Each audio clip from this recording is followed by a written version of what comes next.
plays Q in John Cleese. So he could have said all John Cleese because in James Bond, Q is played by John Cleese. Yeah. Oh, I forgot all about that one. Thank you for reminding me. That was one of the worst renditions of Q ever. I erased that. It was. Who was the one before him? He was quite good. The old Desmond Llewellyn. There we are. See, so he could have said Desmond Llewellyn. I blame Desmond Llewellyn. Was he still alive when he was replaced? Yes. Why didn't they get him back? Because he was starting to dodder around. He was quite clearly much too old. In fact, in the last film he was in, along with a couple of others, they were all looking much too old for their roles. Well, John Cleese was dreadful, though. I mean, John Cleese was not John a Cleese good. Was just appalling. Yes, he was just like hamming it up, wasn't he? It was a comedy performance. Well, it was a comedy film. The idea of an invisible car running around in the ice was so ridiculous. I mean, I know it got gadget obsessed earlier, but this was just taking it to a level of ridiculous. It was ridiculous. I agree. Was Roger Moore the Bond in it? Was he? Was it? Roger Moore? It was Pierce Brosnan. Oh, all right. Another Day, the worst Bond ever made. I didn't like Pierce Brosnan in any of the James Bond movies. No, I agree. Really. He's a good actor, actually. Though I quite like him in other things. Yeah, he is, but not as Bond. But because of his religious views, he actually didn't pour himself into the role like he normally would, because he didn't like the whole fact that James Bond is literally the world's epitome of a womanizer. Mm. So he didn't actually like doing. I wonder why he took the part in the first place, then, Sean. Really, all about the money. I tell you what, the Thomas Crown affair. That's a good film. If you've seen him in there, that's worth watching if it's on.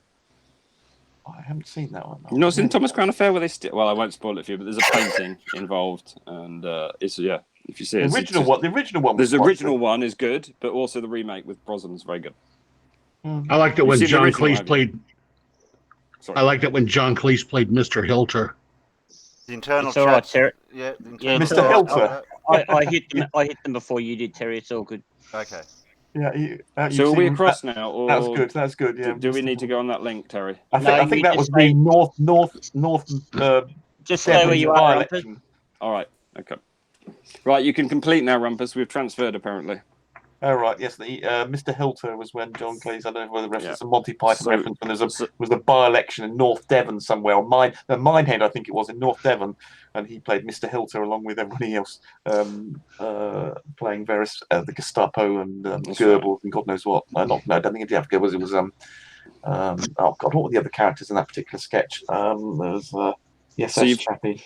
So you've twice got to the point, and we're on tenterhooks about what exactly is going to happen that Boris Johnson did or didn't need to do, and that's as far as you got. Right. Before Alan bloody mutes me yet again, I was saying that Boris Johnson declared in Parliament that he was not going to make the application for an extension for membership of the EU, yet there is a law now in place, because he's in a minority government that was put there. The Ben Surrender Law. The Ben Surrender Law, indeed, which is obliging him to request an extension for membership of the EU. So we now have what appear to be two incompatible statements, one by him and one, but they got away out of it because they think that someone else can sign the extension, don't they? The Solicitor General Attorney or something. Well, no, I don't think. No, I think it's I don't think he's trying to suggest that someone else will do it on his behalf. No. The suggestion is that he then said we will still leave on October the 31st, so which would. Well, he's got to get a deal. He must have a deal in his. No, I don't think that's going to happen. There's not enough time. So he's not going to ask someone else to do it because he's still going to leave on October the 31st, apparently, according to him. And there's a law in place saying if we don't have a deal, he has to request an extension. So these two things are incompatible. But he said it. He said he won't ask, and there is a law in place that tells him he has to ask. So one of those, something has got to give. But we don't quite know what. There's some Boris suggestions. Will weasel out of it, but Boris will get someone else to sign it. I reckon. No, you don't seem to understand. He still said we would leave on October the 31st. Come up with that. That is not compatible with him saying there was getting someone else to do it. Because you're right. That's not going to get him out of it. So we're going to leave apparently. I tend to ignore the politics issues in my own country, and I have even less interest in politics of other countries. So I'm going to bow out. Yeah, well, it's not. Well, it's not quite as offensive. We haven't quite got a Trump yet, so that's it's not quite as annoying as American politics. But we do seem to have an incompatibility between two positions, which would be very interesting to see. Oh, there's some suggestion that there's a suggestion called the Privy Council made up of members that have been appointed by the Queen can briefly suspend some legislation if the circumstances merit it, there is some law on the statute book that allows the suspension of a law, but it only occurs in the state of an emergency, which we don't have. So that's the supposed current way he might get out of it. Anyway, getting back to normal conversation. And that's the effect that it has at most dinner parties as well. So no, normally, talking about Brexit normally gets people very excited. Depends which side of the politics you come from. If you're a lefty like me, red under the bed and all that. What was I going to say? Something important about flat Earth. I've forgotten now. Just thinking about Corbyn and dreadful man. Yes, a pro-IRA, pro-Hamas, anti-British, wants to abolish the British Army, pro-Putin, terrorist supporting, attended a Palestinian memorial to the terrorists of the Munich attack and the Olympic Games in Munich, and supports Hamas, supports Iran, supports the IRA, used to sing IRA terrorist songs as a child, hates Britain. I think I've covered most of it there. I've just remembered what it was. Anti-nuclear. Yeah. Are you not due to have a big debate with QE somewhere on a neutral territory?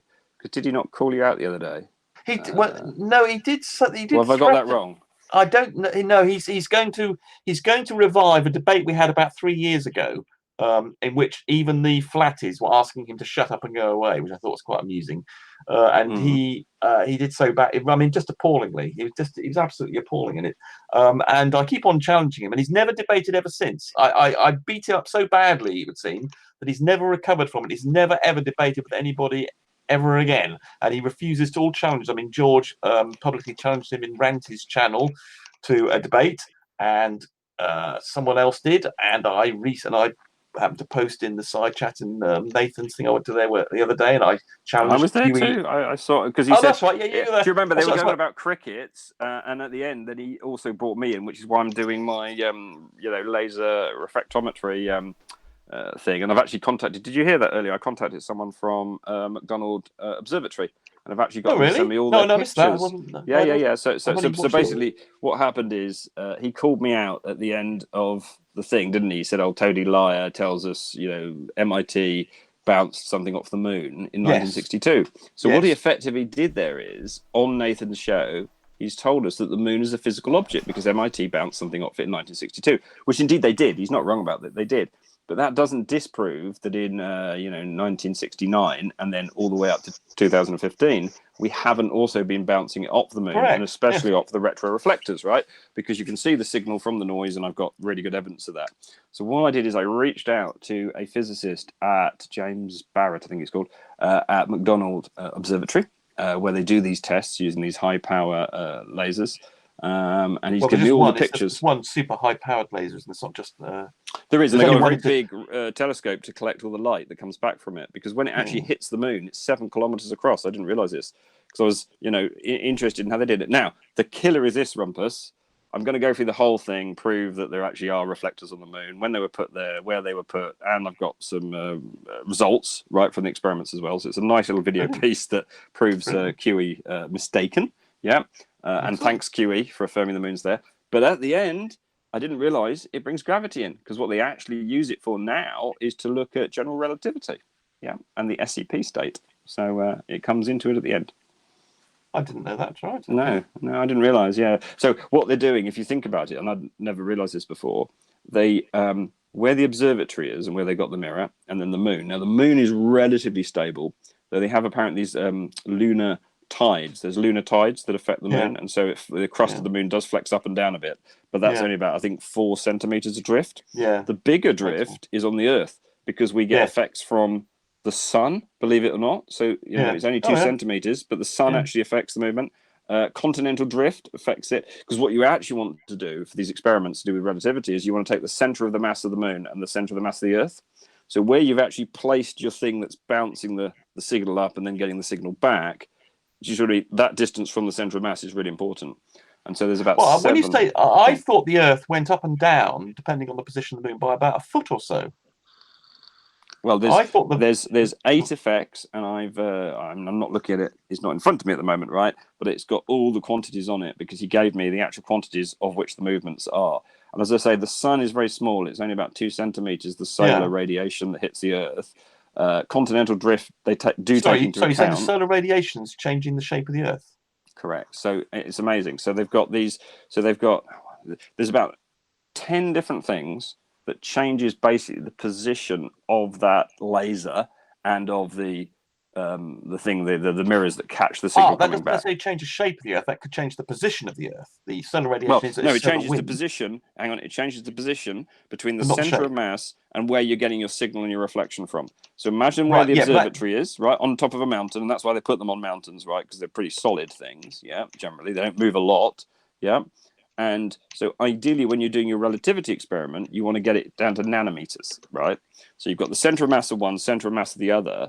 But unfortunately, if your observatory is bouncing up and down, so imagine a big truck comes along the road and your mirrors bounce up and down a bit, yeah, that obviously messes the signal up because you don't know. I still haven't quite this out. What are you saying that the solar radiation doing? Is it pushing the Earth slightly further away from the moon, therefore the distance to the moon changes? Or are you claiming it's changing the shape of the Earth, which is what we were talking about when you said it's the 2 centimeters? I thought you would need to look it up. It's no.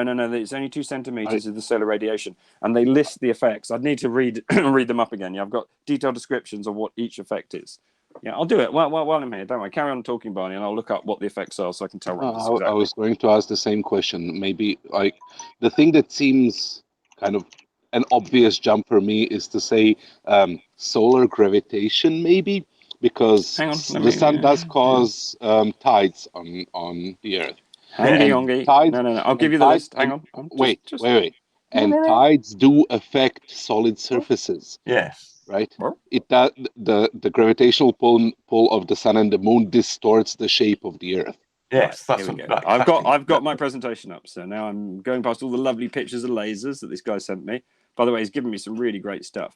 It sounds really interesting. In fact, there are 10 effects. But you said solar radiation. Here we go. So hang on. I'll give you the full bit. Here's the brief bit, right? This is the Apollo Observatory, the McDonald Apollo Observatory, right? So it's an incisive probe for gravity. Didn't realize that. It's a what? Sorry. It's an incisive probe for gravity. Any known general relativity alternates violate the strong equivalence principle, whatever that means. 1 millimeter ranging improves constraints by 10 times. So basically, that's why they built this one about 15 years ago. Geometrology and models account for the contamination effects. So they call them contamination effects, what we're about to talk about. Yeah. Clearly, the precision measurement of the distance between the observatory and the LLR on the moon shows these relativity elements. The main challenges, and I will list the other challenges as well, but the main ones are as follows. Lunar crustal tides, up to 4 meters variation. Earth crustal tides, 20 centimeters variation. Solar radiation pressure, 4 millimeters. And now I'll go into the detail of those. Yep. The pressure of sunlight pushes the moon's orbit slightly off center. This is a small effect, about 3.65 millimeters, but it's particularly important since it mimics the effect of an EP violation. Continental drift must be compensated for. Right, so it's not changing the shape, as I said. You seem to be implying that changing the shape. Well, that's why I went to look at. It's not changing the shape; it is moving the moon. That's why I went to look at the facts and give you the facts, right? Because you know me, I like to get it right. Yeah, otherwise one gets it wrong. The Earth's short-term weather can also affect the location of the telescope, primarily vertically. Various weather effects can load local regions of the Earth's crust, depressing the crust by a few millimeters. These effects come from the atmosphere, high-pressure systems press on the Earth's surface, and the ocean, water piles up on the coast, depressing the crust. Groundwater fluctuations caused by rain can also affect the location. The Earth's crust changes in response to long-term fluctuations such as post-glacial rebound and loading caused by sediment. Yep. And the station also moves due to the tides. The moon, since it's tidally locked to the Earth, has relatively small and repeatable tides of about 10 centimeters, so they can account for that. The solid Earth has larger tides, oscillating about 35 centimeter peak to peak every 12 hours. And then they go into the polar axis. So it's really interesting if you think about it. It's amazing they can ever get a good standard reading. Do you see what I mean? Between the moon and Earth, because all these things are changing all the time. Yeah, well, they're going to have to count for all these effects, aren't they? And they say but you can just say nanometers. But if you get all these other effects going on periodically, you can sort of say, okay, now the Earth goes up and down by 20 centimeters, depending if through tidal effects, and then you obviously then get the distance to the moon, and if the distance to the moon changes uniformly across all these things by 3 centimeters per year, then you can identify that all these effects. The graph will go up and up and up, carrying on getting bigger. So although it's wobbling it's wobbling in between those things. So you might get a 20 centimeter change, but at least you can see that it's a wave on this generally increasing effect of the actual moon actually moving away. So it's not perhaps as challenging as you're suggesting, but yes, you've got to look for a 2 centimeter signal. Yeah, hang on. I don't know how they get to 2 nanometers accuracy, bounce a signal off the moon. How can they tell the difference in that when they're looking at the relativity effects between that and, let's say, I don't know, whatever we said, tidal crust loading? It's rained a bit in California. What are the relativity effects? This is what they're looking for. This is the bit that I didn't realize. The reason they're doing all this laser ranging isn't just to know how far the moon is. They're actually investigating these relativity effects to do with the strong equivalence principle and general relativity.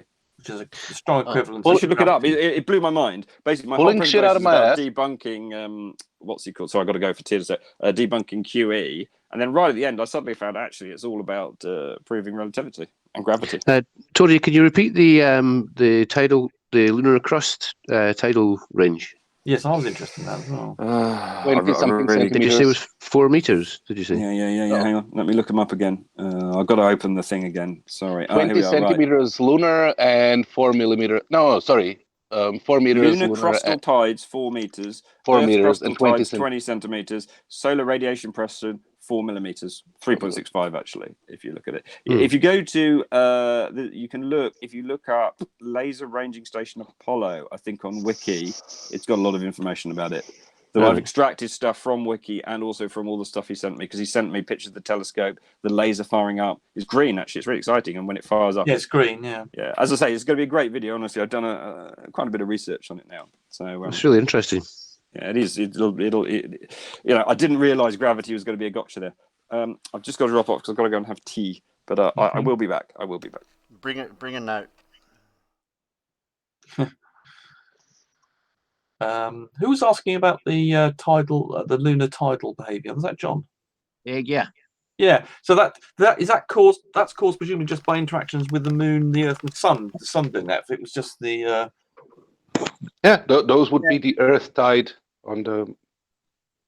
Yeah, it's the equivalent of the tides in the ocean on the Earth. Of course, there's a big difference there because because the moon's tidally locked, it's not going to move. The Earth moves, has a tidal up and down because it's rotating, and therefore there are bits moving up and down all the way through its orbit. Whereas the moon, because it's following the Earth and doesn't change its face, the tidal effects.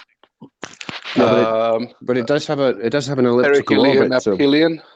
Sorry, Peri. What's it for the moon? Perigee and apogee. So it's closer and further away. So there is a. It's the same as it's exactly the same thing as that happens with Io. It's just a contraction and expansion, expansion. Is that an elliptical orbit then? Well, all orbits are elliptical. If it changes, if it was a perfect circle, there wouldn't be an increase and decrease in distance. Yes, and that is some orbits are pretty close to being circular. Pretty close, but I don't think there is such a thing as a perfectly circular orbit. So you're saying, hold on. So you're saying that the tidal effects on Io are a result of its elliptical orbit. Is that correct? Yeah, because if it had a perfectly circular orbit, there wouldn't be any effect. There wouldn't be any increase or decrease. It had a perfectly circular orbit and was tidally locked. Yes. Yes, the tidal lock. Obviously, it'd be tidally locked, something of that size. I thought the Io one was partly due to the other moons interacting with it.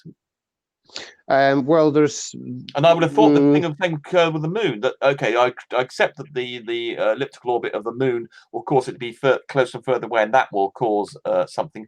But I would have thought also its position relative to the sun. The sun, I would have thought also it'd be due to the sun-moon interaction.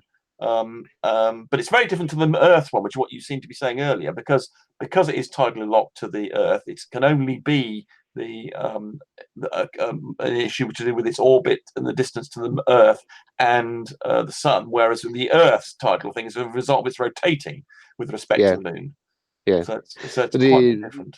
The Galilean moons, there is quite a, well, it's probably common throughout other systems, but the Io, Europa, and Ganymede are in a 1-2-3 resonance, or 3-2-1 resonance. That's right. Yes. So there is. I don't really know much more about the effects of that on the tidal forces that the Io experiences, but yeah, it's quite a nice little quirky clockwork thing going on there. But yeah, I've always thought the tides on the surface of the moon are quite a sort of mind-boggling kind of thing to consider. Actually, it does say here that indeed the elliptical nature of Io's orbit is actually the result of the tidal heating. Actually, so yeah, you were right there. Yeah, but it's a permanent expansion and contraction due to the elliptical orbit, in particular of its orbit around Jupiter. Well, it's not permanent, is it? It's a changing. Oh, okay, it's continuously changing. Yeah. Oh no, I didn't say permanent. But, well, I didn't mean to. If I did, but yeah, it's continually cyclic. Yeah. So, but you were right. It is actually due to its eccentric orbit that seems to be the main cause of that. Yeah, and there is because of the tidal range on the moon's surface, it's not completely geologically dead. It's if it was on its own, it would be, but because of the there is this slight sort of geological activity. Yes, I've heard about that as well. Yes, it's and so you get something called what's it called, transient lunar phenomena, where you get like outgassing, and so you can occasionally see if it's a big effect, you actually see a sort of haze of gas in some of the craters. We're talking about the moon here. Yeah. All right. I thought you said so there's, but it's such a rare event that you've got to compare. And there's big changes in libration, which can produce strange shadow effects. So you got to like reference the exact libration that you're seeing with another previous time that it occurred to double check that it's not just the effects of shadows or something. Yeah. So there are some people. I don't know anyone who does it, but there's a huge database of all the different librations of the moon that you can sort of cross-reference to make sure that you're actually seeing something that's outgassing or something. Yeah, I mean, the movement of the moon is incredibly complicated. I remember talking this with Quartus. It's about the equation to actually give you the motion of the moon with respect to the Earth is something like, I think I read it's a 200-line mathematical equation to model it or something. It's just yeah. I mean, if you select the moon on Stellarium, and have it centered and selected, and then put it on fast forward, and subtract the Earth's atmosphere and the ground, it rocks and rolls all over the place. It's quite funny. Let's do that. Yeah, that's good. Good. Yeah. Okay, so it's constantly, because I image them in quite a lot, and there are features that they only come into view with certain librations. You can't see them, so there's like certain times that are like it's really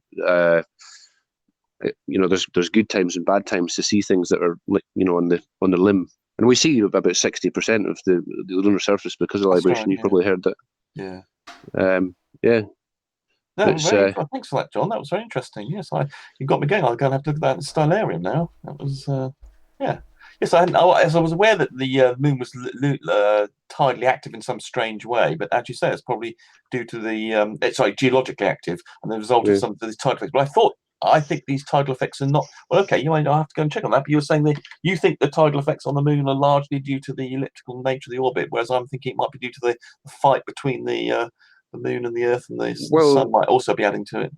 Well, it would. I mean, it's the same.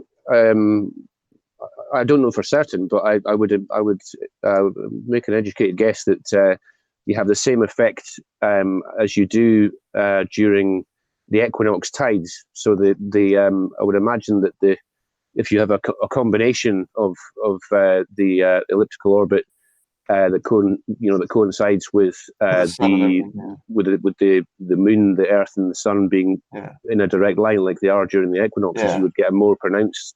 You would get like the biggest kind of spring tide, if you like, on the moon, just like you do in the Earth.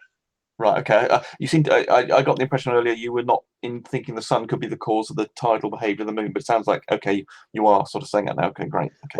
Oh well, yeah. I mean, but you had made a good point about the elliptical orbit. That the elliptical orbit is also contributing that. I must admit, which I hadn't really considered. So that's good. So it's good. Because I mean, during like the first quarter and last quarter, that's as far from the sun and the Earth and the moon being in line. So when you're a new moon or a full moon, regardless of whether it's not at the equinox, you would have quite a good alignment, even if it's not at the equinox. So the sun, in that case, the sun would contribute to it. Yeah, definitely. Okay. Yes, I hadn't really thought about the elliptical orbit being the cause of the moon's geological activity. But that's a good one. Yeah. Oh, thanks, John. It's not a huge amount. The difference between perigee and well, I suppose it is quite elliptical. Well, yes, 15%. I mean, the moon changes size by 15%. Although the eccentricity value is quite small and the change is quite small, it's 15%, which I think is quite chunky, actually. Yeah, it's 20 odd thousand kilometers difference or something. Yeah. I don't think people appreciate how far away the moon is. It's only when you do a scale diagram of the damn things you realise how bloody far away that moon is at its normal, 30 odd times the radius, or 60 times the radius, 30 times the diameter.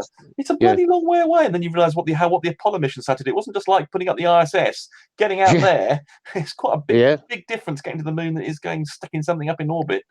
So I was having a bit of an argument with surprise, with a flat earther about there was a bit of Apollo hoax stuff going on, and he seemed to think that the command module remained hovering above the Sea of Tranquility the whole time that the LEM was on the surface. And I was trying to explain to him that the command module's constantly in lunar orbit. So I think it was about 2 hours each orbit. And I sort of began to kind of think, because they would go out of radio contact, obviously, on the far side of the moon. Yeah. And Michael Collins, on his own, I had heard it said before that he was the most remote human being in the history of human civilization at that point. And I thought, Christ, he was, wasn't he?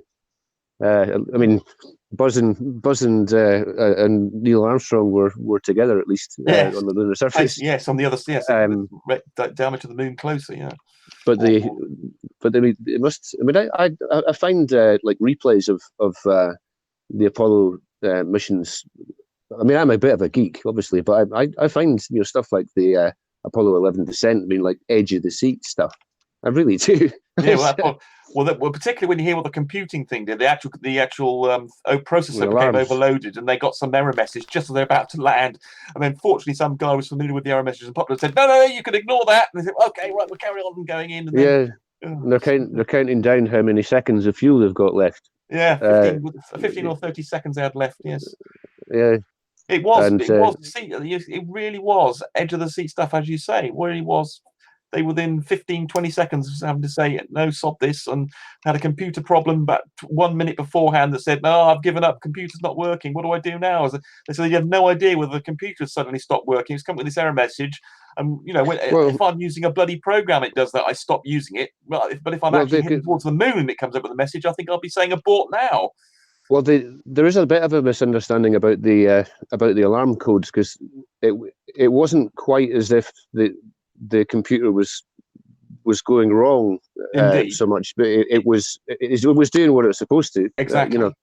But they didn't know that. They just, they've never seen this code before. Come up in the middle of this thing, thinking, well, has it stopped working? What's going on? But fortunately, someone who was really familiar with the codes knew that it was just a loading issue. And I think it was brought on by the fact they switched on the radar to work out the distance in the final approach. They switched on this radar to check the distance, and that the extra little bit of load on the CPU, because it had some real-time operating system or something like that, or some equivalent operating system, and it was just saying, I can't service this request. Yeah. And they I don't know what they did to make it not But the point was they got this error message, and they were able to. Some clever chap was able to say, "No, you can carry on with that, no problem. Keep on going." I think it was somebody quite low down in the pay scale. Actually, it's like, "Hey, do you know what this alarm is?" And he was sort of brought into the control. He was in the command. He was fortunately in the whatever it is, the Houston's mission control, whatever it was, and he was able to immediately say, "No, ignore that, carry on." It was a 12:02 alarm. That's how much of a geek I am. Bloody hell, John! But John, that is, I thought I had some. I was trying to remember the number actually while we were talking about this, and I thought, no, that's ridiculous. You do right, well done. But there's another. I was quite interested on the Apollo 15 landing as well, because that almost went really badly wrong, because I can't remember what happened, but they overshot and they had to recalculate where they were going to land as they were coming in, and they were quite far off the intended landing zone. And when they landed, one of the legs of the LEM went into a crater, and it was getting close to the point where they were at too much of a tilt to ever actually safely, take off again. Wow. And they had, once they landed and they'd gone through the checklist and everything, they're allowed to sleep for a couple of hours, and they woke them up early because the LEM was depressurizing. And they're like, "Oh shit!" And it turned out that one of them had forgotten to close a valve when they went to the toilet. That's all it was. But Terry, can you check the internal chat? Anyway. Sorry, guys. Hello, Peter. Terry, can you check the internal chat? Yeah, I did. Yep. Okay. I don't know how to do that. But yeah, it's one of my favorite parts of the moon, the Mount Hadley and the Hadley Rule, and like where Apollo 15 landed. Right. Some of the things that you can actually see. When you with a decent sized telescope, you can actually see the mountains that are in the pictures of Apollo 15. Right. And it's so you're presumably fully familiar with the picture of the moon showing where all the Apollo landings were then? Yeah, not all of them, but yeah, I'm quite well acquainted with the surface of the moon. Okay. I'll defer to you. Right, I'll defer to you on this area then. If I ever come across it, yes, I'll definitely bear you in mind. I do remember once upon a time that when I wasn't quite so much into astronomy when I was younger, and I heard how fascinated Patrick Moore was, Sir Patrick Moore, and he was he was a kind of person who would say you could just spend your whole life just looking at the moon. You don't have to look at anything else. And I thought, well, because NASA actually employed him as a moon expert. He really was very familiar with the moon. And I'm not saying that size is everything, but my telescope is bigger than the one that Patrick Moore had in his garden. Wow. Yes, because his what was his, a 12-inch or 12? Yeah, mine was 14. I haven't actually finished building it yet, but it's been in the pipeline. It's got research grade optics. Wow. Which I had to save up for quite a long time. Wow, John, and you're building it yourself, you say? Well, it's an old Orion Optics Newtonian, which I'm customizing. I'm changing the focal length. I had the mirror made to my specification, and so I'm turning it into an astrograph, like a photography dedicated telescope. You can still look through it, but it's sort of optimized for photography. Wow. I just got a new camera today, actually, which I'm really excited about. Oh, John, really impressed. Well done, John. So you've actually got a big project then. So you've acquired them. You've had the mirrors built for you, and the structure. And have you built the structure to put the house of these things in then? Well, I've got I mean, it's an optical tube. It's all kind of there. I need to shorten the optical tube to correspond with the new focal length. It's about 200 millimeters shorter focal length than it was originally. So, I mean, are you doing all this yourself? All this building the structure yourself? Well, Well done, John. That's impressive. But it's I suppose I don't steel? think is this metalwork you're using?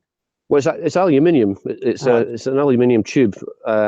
It'll be carbon fiber at some point, but it's another £1,000 that I can't really justify. Yeah.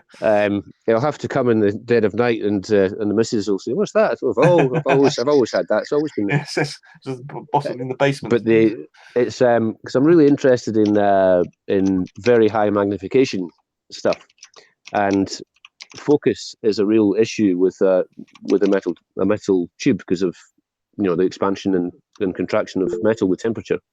Right. So you're effectively you get a change in your focal length if the temperature changes. Yeah. And carbon fiber doesn't do that. So that's and it looks really sexy. Obviously. But yeah, I got a camera today. I've been waiting for it for ages. It's a cooled CMOS camera. It goes down to minus 30 Celsius ish. So if you're doing long exposures, there is no read noise from the infrared heat of the camera itself. That's why it's cooled, which is very handy. So you're doing all this metal work. You're an engineer, are you? You can do this all precisely and cut and do stuff with No, well, I mean, I'm not. I'm quite a handy guy. I mean, it's not my background. But I'm one of those people that I can sort of turn my hand to most things. Okay, I always respect an engineer. People who can build things. When I have a go at it, I can build. I build often a workbench and things. I build stuff. I've never built anything on the scale of a bloody telescope. Bloody hell. Okay. But it's not. I mean, I would be very, very impressed by people who actually grind their own mirrors. Yes. Which is. But this to get a research grade mirror. It's got to really be done by a computer, and it's certainly got to be analysed with an interferometer to gauge the quality of the surface. Right.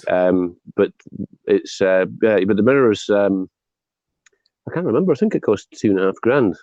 I've had it for a couple of years, but the quality of the mirror is gauged by the maximum peak to trough of any imperfection on the surface of the mirror. And it's a circular thing, presumably. Yeah, it's a circular mirror. Parabolic. It's a parabolic mirror. Parabolic mirror, yeah. It's a parabolic mirror, right? Okay, yeah. That's the trouble. It's doing the parabolic bit that's the tricky, isn't it? There's no easy way of doing that. Building something parabolic. But the quality, the smoothness of the mirror is measured relative to the wavelength of visible light. So it's called a 1/10 PV mirror, which is 1/10 peak to valley. So at say I think it's 550 nanometers. It is 1/10 of 550 nanometers. So it's the mass. Basically the peak to trough is a maximum of 50 nanometers imperfection. Oh my God! So it's smaller than the wavelength of that typical wavelength of 550 nanometers, things like green. So in other words, I can't quite cope with this. You're telling me that your mirror is so close to being parabolic, it was within a tenth of the wavelength of green light. Yes. Jesus Christ. That's amazing. But that is absolutely amazing. But I think they go. I mean, they do go further than that. Are you sure about that, Alan? Are you sure? Sorry, John. Are you sure about that? That's just beyond belief. Yeah. I mean, that's incredible. Within a wave, that's amazing. So so if you get the optics up to that quality, what it means is that you've got what you call diffraction limited optics. Right. So the image that you can record, the quality of it isn't limited by the telescope or the optics. It's actually just limited by the nature of light. itself.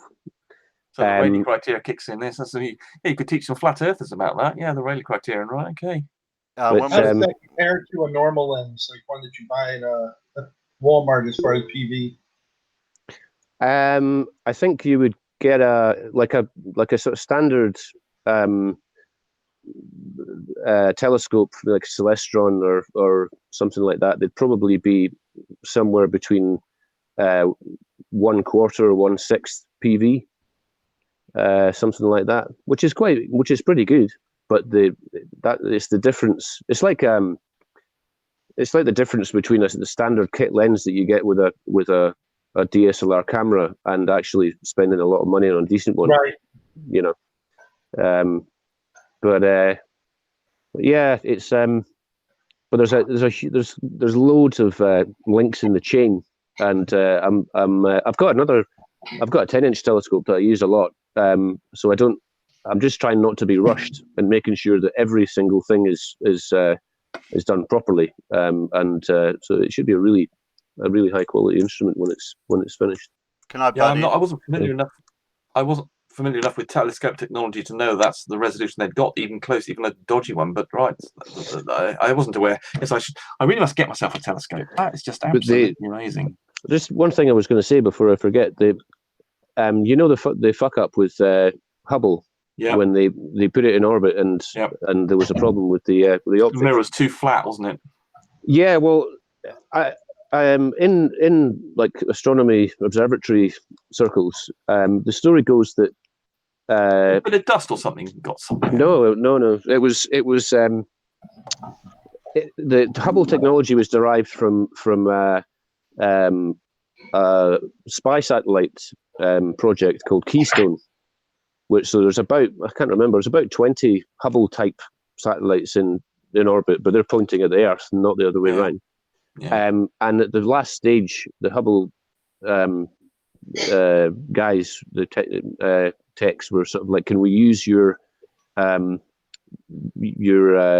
equipment to measure the quality of the mirror? And U.S. Department of Defense just said, no, we're not going to give you everything. You know, we don't want you to have a sophisticated an instrument as we have.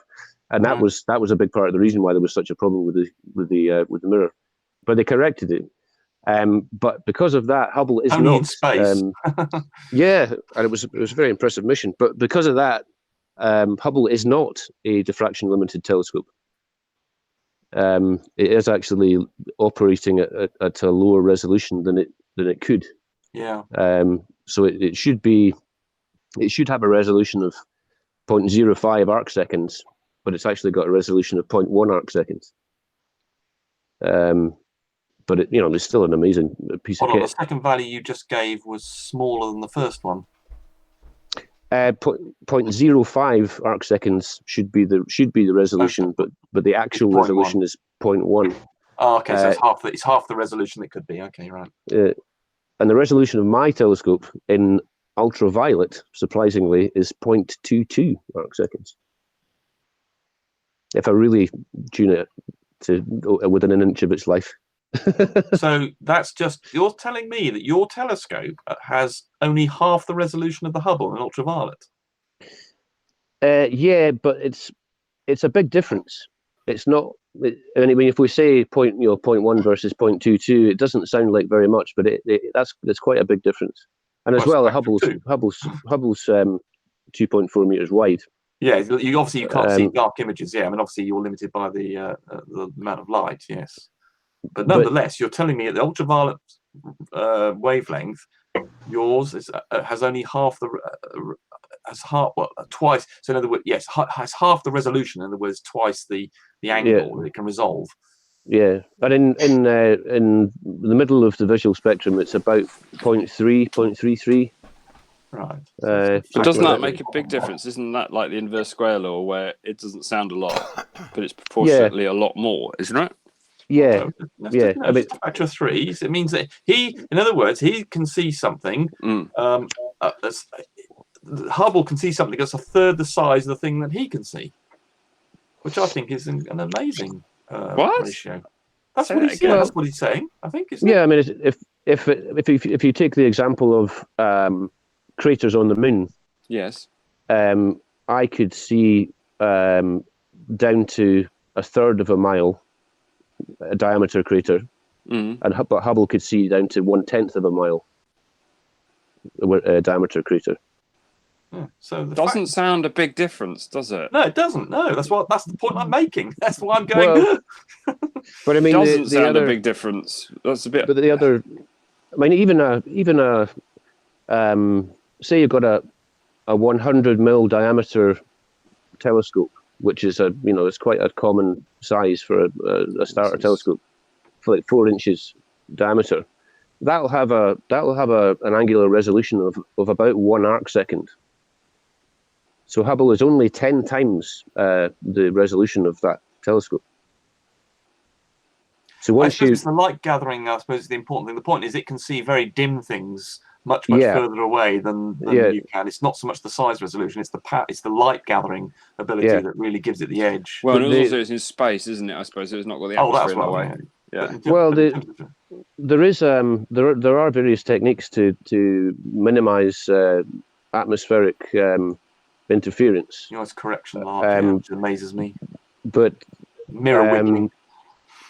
Well, there's a thing that I use called lucky imaging, which basically means that instead of taking a long exposure, you're taking many, like thousands, of short exposures, and then you get software to evaluate those exposures for quality, and you throw away maybe as much as 90% of them, but a fraction of them will be taken in those rare moments when the atmosphere just conspires to give you a really clear view, and you only keep those ones, and you stack them together. That's an interesting idea. Yeah, that's not the way I thought it should have worked. It's only when I found out a decade ago how these things actually work, and they actually manipulate the mirrors to compensate for in real time. I thought, what an incredible idea to come on. I was thinking much more along the lines of the system you just described. The idea of having some real-time correction to these things by actually wiggling mirrors, I find absolutely amazing. This can work. I mean, it's just unbelievable. If I become a bit more well-heeled, there is actually a piece of kit which is, I can't remember how much it is. It's maybe like £5,000 or something. That's what it's called. Wiggly mirrors thing cost. Yeah, £5,000. That's about right. It's called active optics rather than adaptive optics. So you've got a tip tilt prism, which senses the turbulence of the atmosphere in real time and redirects the image onto the center of the camera sensor. Right. That's so it's not. So adaptive optics is wiggling the mirror, and active optics is wiggling a prism. Yeah. Right. But it's a lot of money. And even then, you're still, you can take long exposures, but if you get a period of particularly bad seeing during that 5 or 10 minutes or whatever it is, then it's still going to affect it. But if you use lucky imaging, you can just make a long exposure out of lots of short ones and throw away the ones that are not very good. Yeah. What amazes me is the time that astronomers and like these people I've been looking at, the LRI people and all these various bodies of people, time, effort and human energy and observations that they've put in over, 50, 60, maybe 100 years for astronomy, maybe more for astronomy actually. And that data has been collected and collated, and we've just pushed back the boundaries of finding various things out. Yeah, even very small things by doing lots of experiments like these photo multipliers that they put better ones in the thing I'm talking about, this laser bouncing off the moon, and they've improved the precision, and then they've compensated for all these phenomena that they see, right, like tidal crusting and this, that, and the other. And then it amazes me when you get the hand waves from sort of flat earthers who dismiss that. And I find it quite objectionable because you're waving away so much human endeavor. Like I heard Spurs this morning, right, on the show saying, oh, well, all these scientists have actually wasted their lives. Isn't it a shame that they've completely wasted their lives by believing in things that are fake and that don't exist and that's, a load of nonsense, yeah? And he was talking to a young chemistry student, I think it was, or something like that, and saying, why are you even bothering going to university and doing your PhD and your research? Because it's all just fake and it's all a load of rubbish and you're going to waste your life, yeah?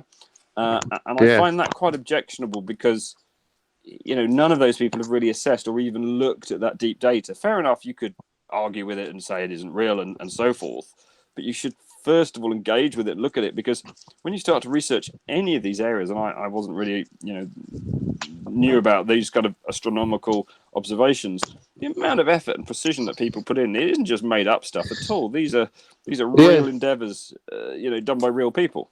I mean, it's as you can imagine, for me personally, having been involved with Royal Observatory and what have you, I find it really, really offensive. It really gets to me, and it's and not just astronomy, but if you've ever worked at an observatory and met engineers that work on this kind of stuff. I mean, the holes that Apollo hoax theorists try to poke in the Apollo program, it's laughable. Well, this is what I mean. It is laughable because what you're doing is you're downgrading someone's expertise. So I've worked in CERN. I worked in CERN before, and I've also worked quite a lot with GPS and satellites. Yeah, certainly with the signals from them. Yeah, and as you say, the amount of endeavor and thought and people's whole careers, right, that go into actually quite small, pushing the boundary just a little bit forward, right?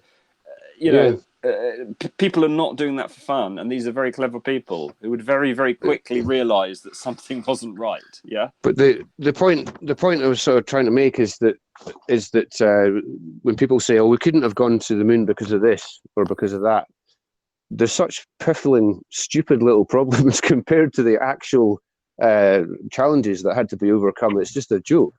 I mean, I've in the Saturn V alone, Christ, the amount of sheer sort of bloody mindedness and trial and error to get that thing to work was astonishing. But I'm actually in my what's going to be my observatory. I'll show you this. All right. That'd be great. Look forward to that. That'd be fantastic. Yeah, Are you building a new one then, John? I mean, by the way, I don't know what your background is. I've obviously not been on the show where you've spoken about your astronaut. I thought you were like a guy that rescued people from the sea for some reason. Maybe it was your picture, your icon. I was. Can you see my finger? We can see your finger. There we go. I can see the word instrument. So that's where are we? Yeah, so that's the focuser of the telescope. I'll just I'll back off a bit so you can kind of. And by the focuser, is that like a little thing that you look through to line it up, or that moves the whole thing up? That changes the focal length. So. Did you build a special shed for it? Well, this is going to be the observatory. So you change the. That's where let's loosen that off. So you see the barrel coming in and out. Yeah. And it's got a 10-to-1 fine focus. So you're changing the focal length of the. Sorry, what's that wiggling backwards and forwards? What's this thing that's coming in and out? That's the barrel of the focuser. So the camera would be on here. Right. You focus it by. Right. The camera would be on there. Right. Okay. Yep. That makes sense. This is just this bit. Yeah. The focuser cost about 450 quid. Ooh. It's a Rolls Royce focuser. It's beautiful. I look at it though. Look at the smooth action on it. I can see just as I do a lot of mechanical stuff. I can see just from you twiddling it. Look at that. So smooth, isn't it? It's super smooth. I don't know what kind of gearing they've got on it. I mean, it's just incredible. But that's where is it there? There. So that's a 10-to-1. Yeah, nice action. Look at that. And so eventually I'll get an electronic focuser because you can't. That's the mount as well. And that weight there, is that to counterweight the actual lenses? Is it that? It looked like some weights on the bottom you had there. Yeah, well, that's the counterweights for the weight of the telescope. Yeah, and there's not. I don't have enough. Actually, I need to get some more. You don't have enough, right? Have you ever used that telescope, John, or is that a brand new entry to the John Watson? No, I've had it for a long time. It used to be a what you call a Dobsonian telescope, Right. which is that's just it's really the mount. You've got an alt azimuth basic mount that's what it was originally. And I've converted it to work on an equatorial mount. I mean, you can't really easily do astrophotography on a alt-az mount because of the movement, the apparent movement of the sky. Is an equatorial mount driven by electronics and computers? Oh yeah, well, mine always is. Yeah, because it has to work out what the movement is. Yeah, is that right? Well, no. Yeah. You just align the axis, and then it just moves at a particular rate. It doesn't have to be complicated. Once you've got really, so they're ones that are just mechanical, then, aren't they? You do get I've got another. I'm sorry about the quality of this video. It's a bit crappy. I don't have a light in here. It's but crap. Where are we? Can you see? Yep. See that? That's I made this drive. See the cogs. It can be just mechanical. In other words, Toady. Yeah. I think they usually used to be clockwork, weren't they? They used to be. But the first thing, that big white mount. The first, it cost. I think it cost about 1,200 quid or something. But the first thing I did to it, was I took it to bits before I'd even used it, because there was an upgrade for it made by an engineering company where you could change out the gears for belt and pulley, which made it a lot smoother. So my family went away for the weekend, and I had this brand new mount in bits on the side of the floor. And I did at one point. Bits. I thought, John, what have you done? Oh, you've gone too far, John. There's too much here. It's all in bits. It's all spread out. Will you ever get it back together again in the right order? But I did, and it is pretty smooth. But it's I've got a for astrophotography, you can't depend on the mount to know sufficiently where it is and to keep track. So you use an off-axis guider. So you steal some of the light that's going into the camera through a prism and direct it up into another little camera, which is connected to software, and you basically choose a guide star, and the computer sends minute constant commands to the mount to keep the star in the crosshairs. Wow, that sounds amazing. So it's if you can see, that's an off-axis guider. So that's for a DSLR. That's a camera bayonet for a DSLR. That end closest to the camera fits on the telescope, and the guide scope goes in there. But it actually steals light from your main image. Why couldn't you just not have another telescope along the side that does the tracking, as it were, so you don't lose any light? Well, you get flexure. You can do that. Lots of people do that. But you see the little prism there? So that's directing light up to the guide camera. This other little guide camera, yeah. Yeah. So you can piggyback a little telescope, but because it's not the same optical train, you can get problems. But it's. And how about those guys where you can go online on my computer screen and I can go in and sort of see live feeds from their telescopes and even put in orders, say I'd like to see this bit of the sky, and sometimes if enough people say they want to see, I've never done that. Well, no, I have, but if you don't have your own gear, you can actually. I mean, that's what professional astronomers do. I mean, there's no. Yeah, they do crowd share, don't they? As it were, or whatever, with big observatories. Yeah, but there's no. As far as I know, there's no functioning research telescopes in the UK anymore. They send a request to the Atacama Desert. And the funny thing is, I used to get asked by the observatory to come and set up telescopes for them because no one knew how to do it. Oh, really? About 150 staff at the observatory, and no one actually knew how to set up an equatorial telescope. because they would literally just request images and it would just come back over email, and they never went anywhere near a telescope, which is kind of odd. Made me feel very useful. Yeah, well done, John. But, wait, who was this? Who was this making the request? What the Royal Observatory in London? No, in Edinburgh. Oh, no, at the time, yeah. Right. But yeah, I haven't been involved with that community for a couple of years. I've moved north to darker skies. But yeah, it's well done, John. I'm impressed. It's a huge endeavor. Yeah, I mean it's a lot of expense, but I've that telescope, and I've been getting the parts for it for a couple of years, so it's a lot of money, but spread over quite a long time. So you haven't actually done any observations with it yet? Oh no, I have used it. I have used it in its original state from Edinburgh, and it's quite a nice instrument as it was, but not. Yeah, it needed pumped. This is the trouble, right? It's like all meddlers. It's like me buying my lathes and my machine tools and my milling machines, right?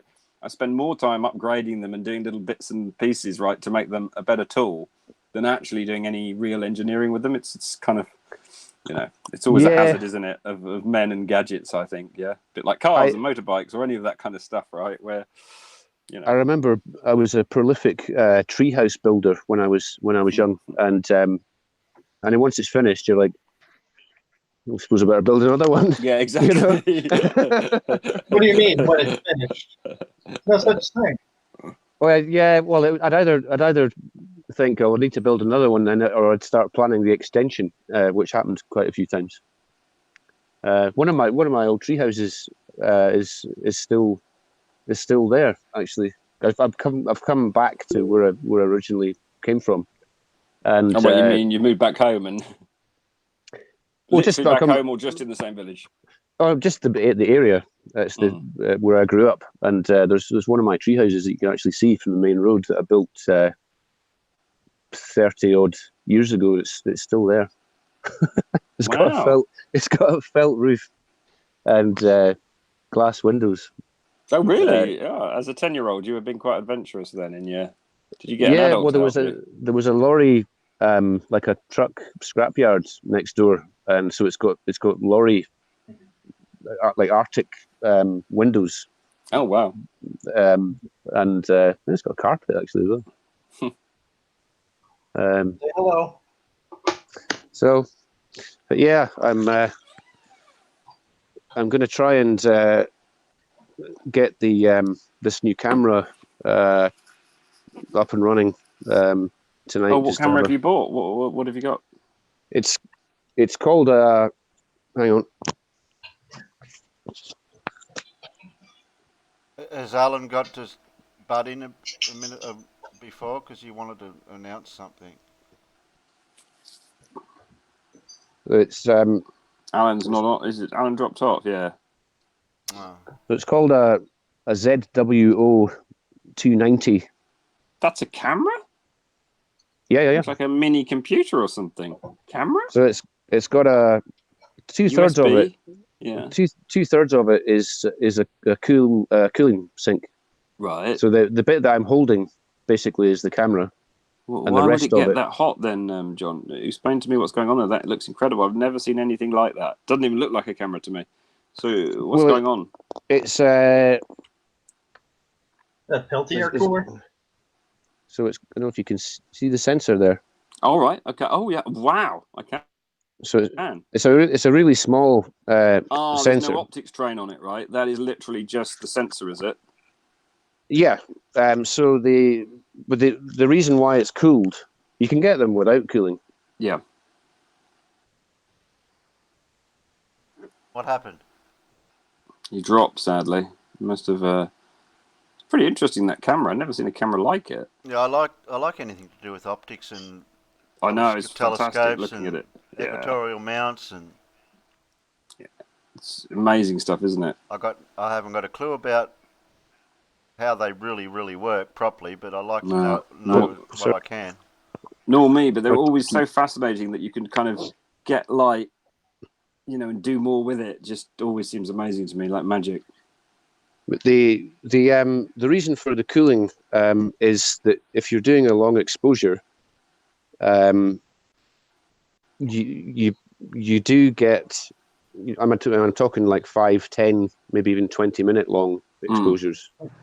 You get infrared photons just from the mild background heat of the camera, which end up on the image. And you can get rid of that in processing. You basically put the lens cap on and take the same exposure, and then you know what the heat signature is, and you deduct that. Yeah, but that's if you're doing 20-minute long exposures, that's a real pain in the arse. If you've got do it again with the lens cap on. Yeah. Alan, have you had it? Alan's back now. You were going to say something, Alan? Yeah, waiting for Alan to butt in. Yeah, sorry. I would like to apologise to Rumpus again for earlier. Rosie had just come home and she'd been at the hospital all day with her. One of the things she had at the hospital today was her 20-week scan. Oh. For those of you who know, that means that she found out some information. Yes, exciting information, hopefully. I shall be having a grandson. Congratulations. Oh, congratulations. Not two. It wasn't twins. It's not twins. No, we knew that already, but it's... I remember it being called hot dog or hamburger. Did they say that to you? I don't know. I wasn't there. It's not... I'm granddad this time around, not dad. Just Nathan's even better. So, yeah, it's even better. Yeah, well, Nathan had to go to work today because he got a... Oh, we're going to do the usual pink or blue type hint for him when he gets home? Rosie's already... Although he couldn't do the... although he couldn't be there, they let Rosie FaceTime him while they were doing the scan. While they were doing that bit of the scan. Oh, okay. Yeah, you can never tell yourself, can you? I always looked at the scan and I still couldn't tell. You need the experts to tell you. Yeah, is it a boy or a girl? You tell me. Yeah, exactly. They got my son wrong. Yeah, they do. They did say to her that it's only 99.9%. Because they do get it wrong, don't they? Occasionally. Yeah, my son was told he, I guess, had a hamburger. Instead of using terms, he didn't have a hot dog. I could tell my son was a boy on the ultrasound. He had good genes. Couldn't resist. Yeah. So that was the problem. Rosie had come home from the hospital and was trying to tell me that, and that was what was going on. So that's my excuse for cocking that part of the thing up and muting Rumpus, because I hadn't realised I was muted myself because nobody would listen to me, and I was getting Rosie wanting to talk to me, and and seeing that there was some issues going with the stream, and it just got a little bit. And actually, it's a good job Terry took over, because, as I say, we just had a power cut as well, so that would have killed everything. And I saw you. At least I did get to just see your telescopes and stuff, John. I am very jealous because I like those types of toys. I've just put it together just to show you kind of how it's. And what's that we're looking at? I can't see the white thing anymore. Is this a different thing, John? That's this is my second biggest telescope. Your second biggest. You've got several of them. I've got loads of the fuckers. Right. This is a 10-inch. So size doesn't matter? Hang on, 10-inch. Is that the length or the width? That's the diameter of the optics. Okay, so when I hear these things like 2.4 or 24 millimeter or something like that, how does that relate to this 10-inch? Oh, it's totally different for camera lenses. If you've got a 20 mil, it works in a completely different way. Is it the two don't ever near the 20 will meet? Yeah. Yeah, I mean, you don't really describe a telescope by the focal length. You describe it by the diameter of the optics. Right. Okay. So this telescope has a 2,500 millimeter focal length. So it's 25 centimeters. Yeah, but it's no, so 2.5 meters. 2.5 meters. Hey? Yeah, It's not 2.5 meter long. Is it? No, but it's got a. Well, I suppose you could say it's got an effective focal length of 2.5 meters, because the light goes in, bounces off the primary mirror, back down off the secondary mirror, and out again. But before it even goes in, the corrector plate, which increases the focal length.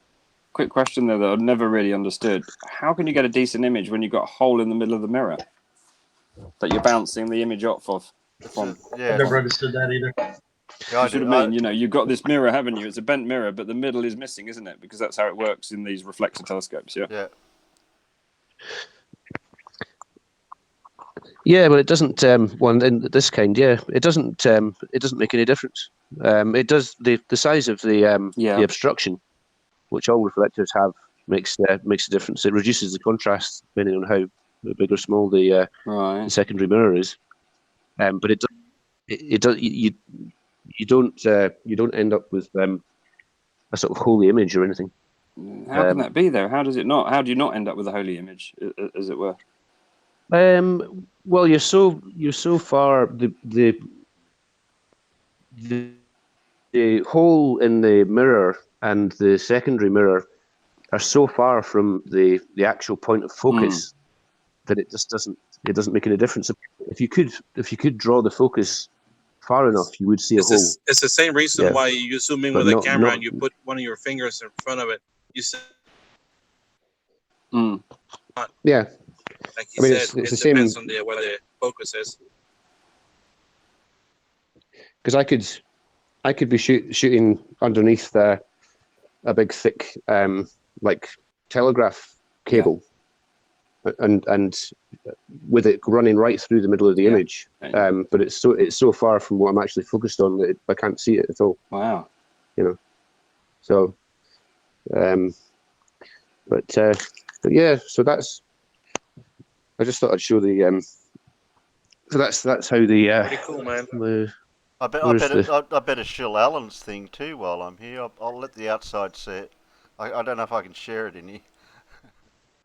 So that's the. What's that other one you've got? That's the camera. And what's that other red one? That's the guide camera, and that's the imaging camera. Okay. And how much is one of them roughly? One of those cameras? With the imaging one? Yeah. I got quite a hefty discount, but I think the RRP's 600, 700. Okay, so quite expensive, moderately expensive. Okay, I mean, but it's not a. There are much more expensive cameras in their range. But how many megapixels would it be, or do they not talk in those kind of terms either? Well, in terms of megapixels, it's HD, but the reason I got that particular camera was because the pixels are 2.9 microns, opposed to like a DSLR, which would be maybe 6 microns. And the effect that has is that rather than using a multiplier to effectively increase the focal length and increase the size of the image, the pixels are so small that you can operate at the native low focal ratio without any multiplication or any extra magnification, and get the full resolution of the telescope.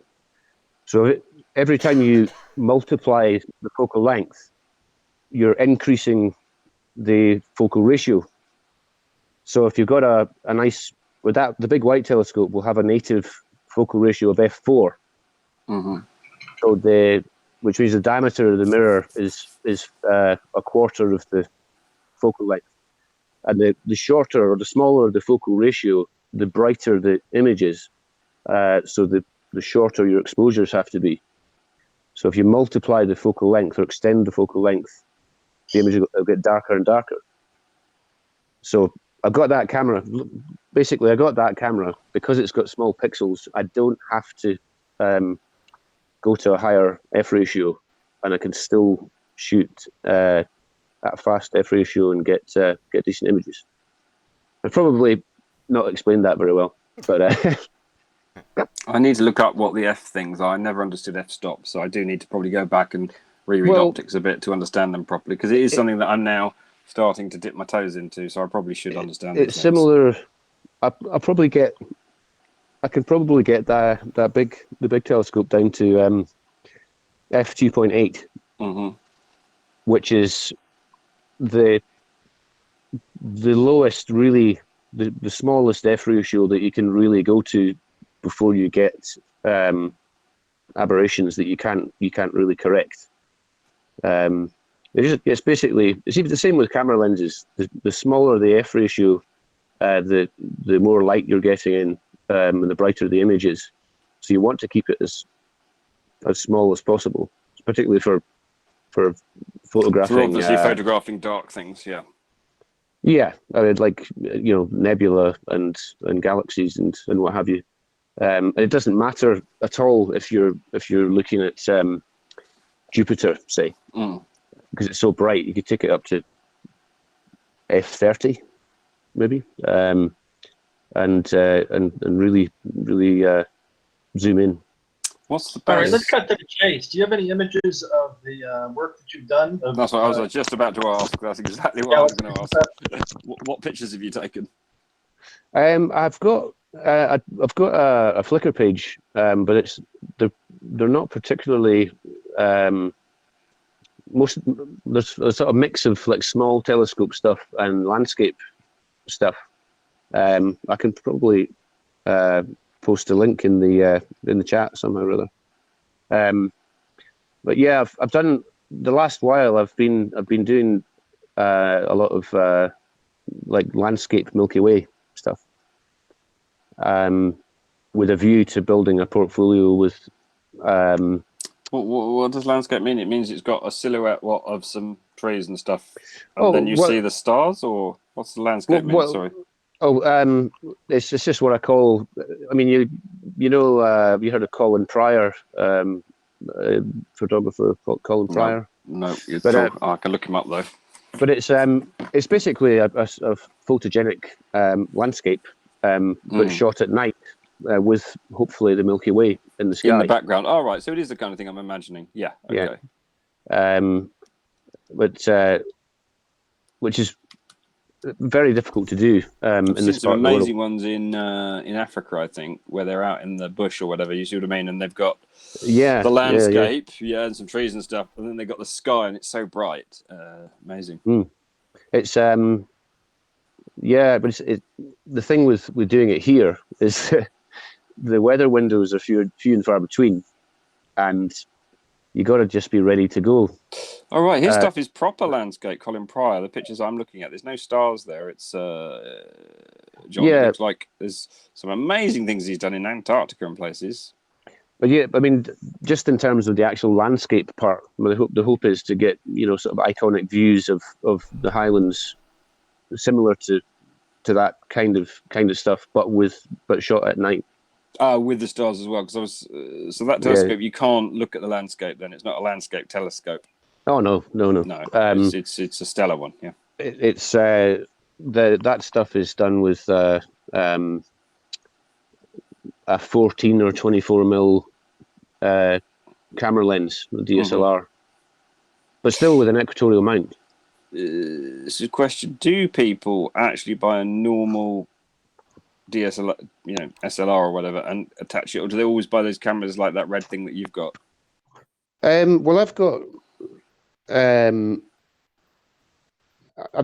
Canon 6D, which I'll be attaching to the telescope for large like wider field stuff.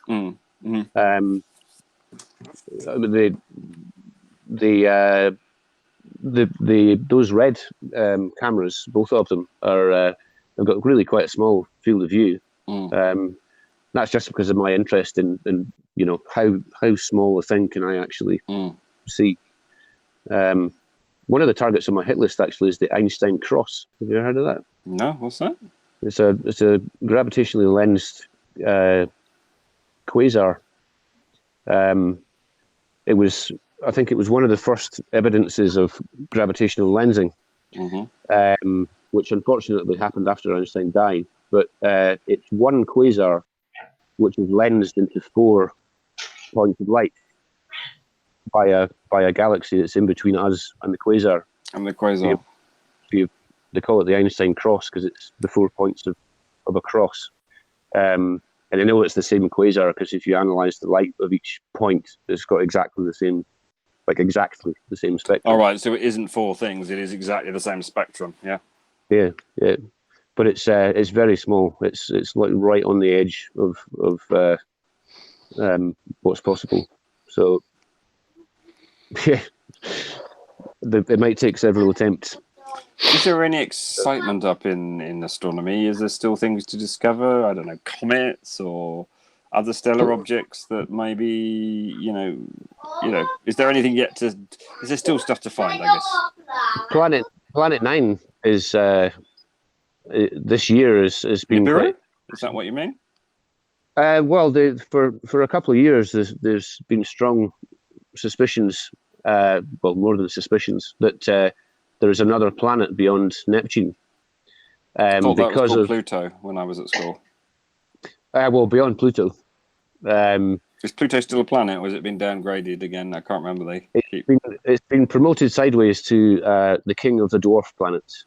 Ah, okay.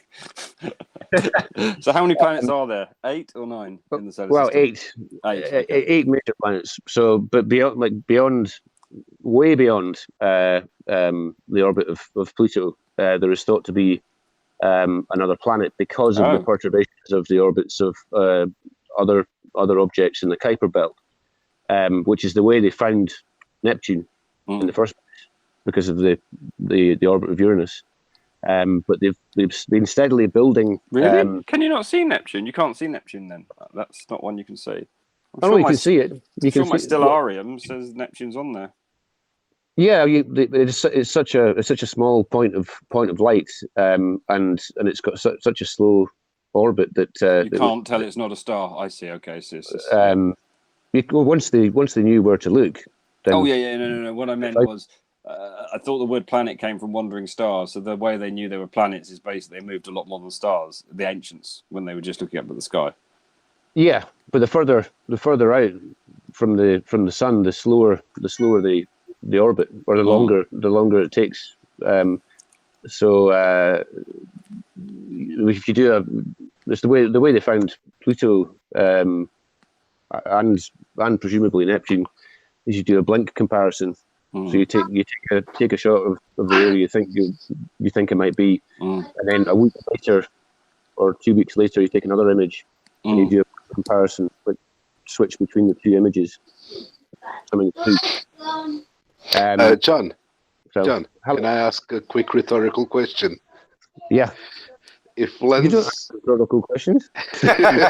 if lenses have to be spherical, how can an Einstein cross be caused by gravitational lensing? I've never thought about that.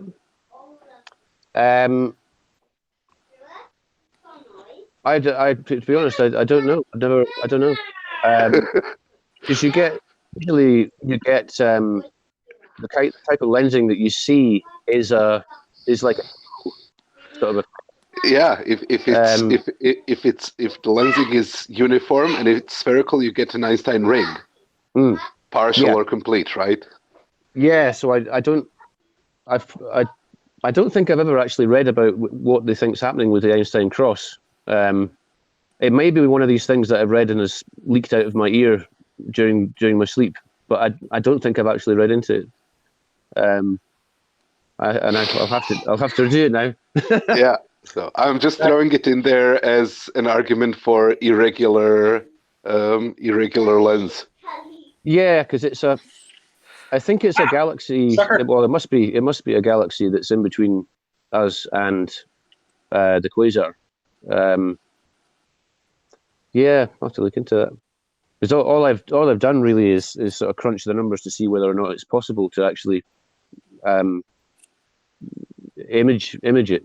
The separation of the points of light is quite a lot less than 1 arc second. It'd be really difficult to do it. Sorry. An amateur's never done it, actually. Really? Yeah. So you may not be able to. What's this 1 arc second as well? Could someone explain that simply to me? So here it is. Well, 1 degree's got 60 arc minutes. 1 arc minute's got 60 arc seconds. 1 degree's got 60 arc minutes. 1 arc minute's got 60 seconds. Is that what you just said? So an arc second is there's 3,600 arc seconds in 1 degree. 3,000 arc seconds in 1 degree. Okay, and why are they relevant to telescopes? Is that the angle that you're pointing at then? No, that's a measure of angular diameter. Size. Say that again. It's a angular diameter. So the sun and the moon they're half a degree wide. They're 30 arc minutes wide, roughly. Right. 30 arc minutes wide. Okay. 32. Right. But sure, it depends on the distance, does it not? Yeah. The sun and the moon do well. The sun during the year changes angular diameter slightly, and the moon through its monthly orbit so changes. You can tell my next question. Why is it a good way of? Why do astronomers use it? Why is it a good way of talking about astronomical objects to say, oh, it's whatever 1 arc second or 2 arc seconds or something? That's how big they are in the sky. Like if you imagine Earth's sky as a full sphere of 360 degrees around your eyes. Okay, right. Okay, there. Okay. Okay, I got it. So it's right. So Jupiter would be what? 40 arc seconds. Yeah. Yeah. Saturn is something like 1 arc second. Oh, no, Saturn's bigger than that. Saturn's maybe like 30 arc seconds. Jupiter's moons are about 1 arc second. Mars? That depends, because Mars varies greatly in size depending on its orbit. Actually, I wanted to say 1 arc minute, not 1 arc second. Mars was the closest it's ever been there a few years ago, wasn't it? Yeah. There was. I mean, you can see the polar ice caps on Mars, even with an average kind of telescope. So I was hoping to take, getting some. They're talking about Mars the other day, right? I know it's half the thing of the Earth, but I just had the idea there might be a way of finding no atmospheric refraction effects on Mars because there's very little atmosphere there. But I was assured that unfortunately the rovers are too low down. Do you remember? Because I was thinking, could we look for a horizon effect on Mars? Yeah, because on the Earth we always get into this. There's wavy lines. There's refraction. Well, yeah. Off the top of my head, I think Mars, the atmosphere of Mars is about 1% of the density of Earth's atmosphere. There you go. So if there is a camera there, or if the rover was in a position, you might be able to see a horizon and prove to flat earthers that the horizon is a real thing. But it's just a luminary. Yeah, I know it's just a luminary. Yeah, that's right. But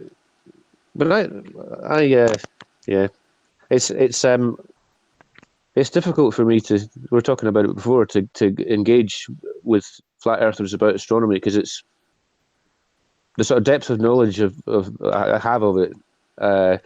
It's got to be taken so right back to just really, really, really, really basic levels, and they just say, no, that's not. I don't believe you, and I'm just thinking, you fucking arsehole. What are they? So it looks like you've still got. It looks like you've still got some light in the sky there, John. Right? It's absolutely pitch black here. I'm looking out at the sky, right, and it's pitch black here. It looks like you still got a little bit of blue. Yeah. Or is that just? Yeah, Yeah, well, it's so you're north. You see, you've got another 8-9 minutes from London. Yeah. Yeah, I mean, we only started to get proper astronomical twilight here in the middle of September. It doesn't get properly dark for about 3 months. Really? Yeah. Wow. Yeah. And I'll be getting twilight in another another 3/4 of an hour probably. But, where are you located? Who was that talking? Terry. And where are you? No, but you're in Australia. Yeah, I'm on the east coast, but it's 20 to 5 here, and we'll be getting what do you call it? Astronomical twilight, whatever you call it, for sunrise. Yeah. Oh, for sunrise. 2 hours before.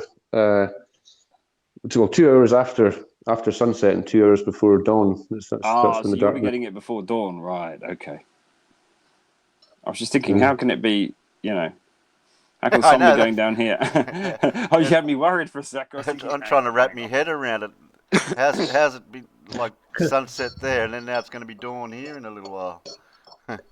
Because you're nearly 180 degrees around the planet.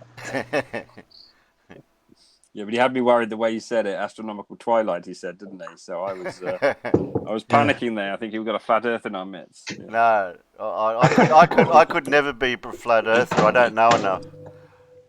Oh, wait a minute. That's not right. I think I asked that up. It seems like it's that way, doesn't it? The more you think you know, the less you actually know. Well, exactly.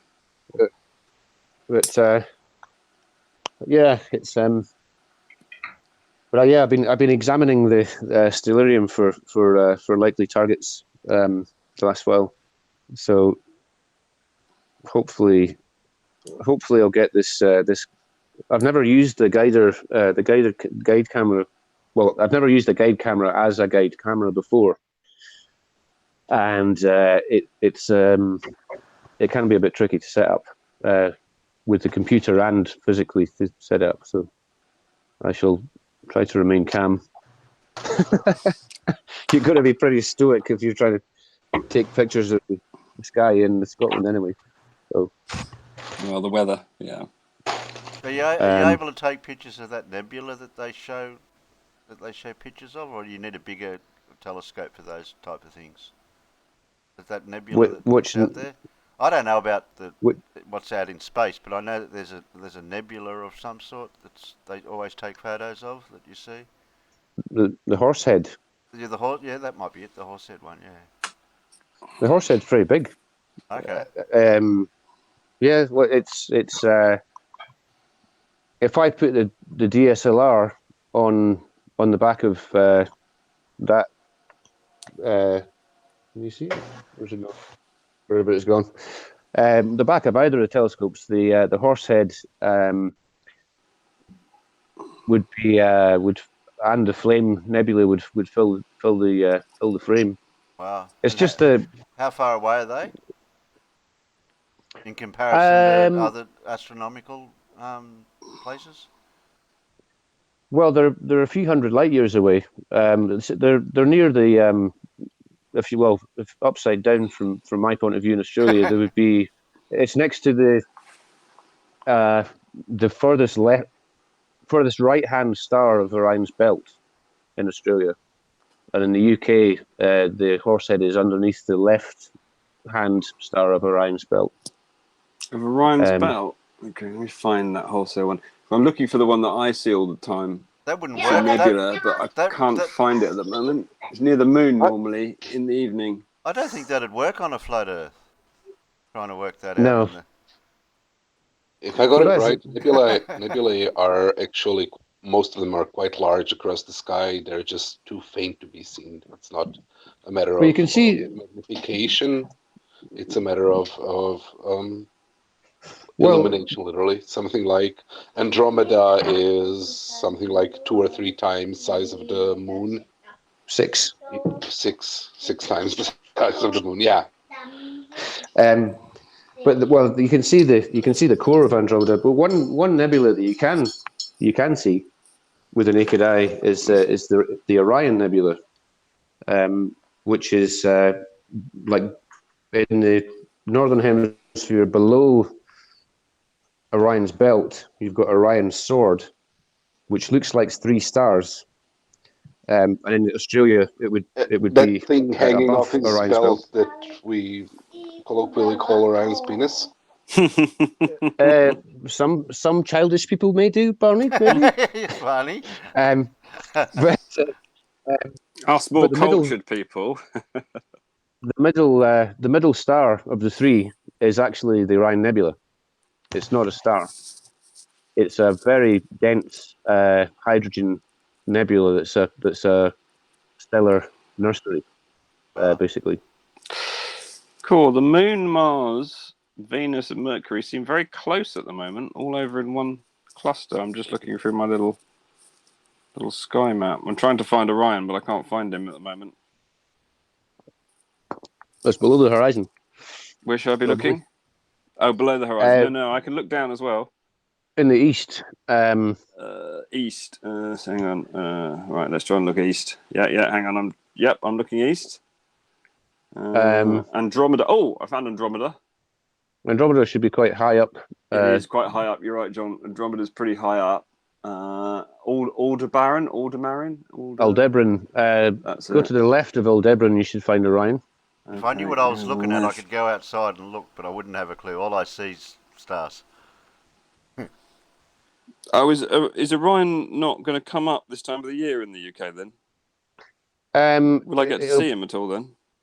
Well, Orion is at its highest in the sky and due south at midnight about New Year. So it's the winter. It's the kind of winter, the main winter constellation. Is it? Okay, I found him, but he looks very different. So the picture that on this wretched thing, the Orion that I'm used to, this guy looks like he's like got a dead leopard in one arm, and he's holding the other arm up. Are you using Stellarium? I'm using I don't know, something on my iPhone, and he's got M4, M43 in the middle of him, between Safe, Rigel, and can't really read that one. Something else. Well, there's Betelgeuse. That's Orion, isn't it? Yeah, Betelgeuse. Yeah, M42. M42 is the Orion Nebula. Is it? Okay. Right, so that is Orion. It's just not the Orion I'm used to seeing. I'm used to seeing what Barney said.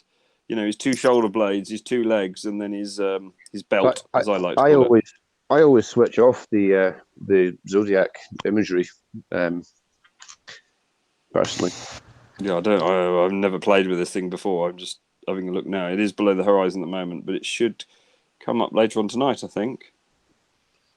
It's odd. The moon's normally coming up, you know, where Orion is, right? I'm looking east at the moment. Yeah. But suddenly, according to this, the moon is over in the west at the moment. Yeah. The moon's almost a new moon. It's close to the sun, so it's between us and the sun. Right. Okay. John, do I need to turn the ground off in Stellarium to see this? Yeah, to see Orion. Okay. Done. How's the ground in the road? Yeah, I couldn't see it. I was trying to find Orion. It's like, where was Orion? Yeah, it's below the ground. I should have said it's below the horizon. I had a little trouble looking for it. But yeah, we'll give you an idea of if you got Orion's belt and you go up to the right to Aldebaran and keep going, you've got the 7 sisters, the Pleiades, M45. To give you an idea, if I put the DSLR on the telescope, I can't fit that in the frame.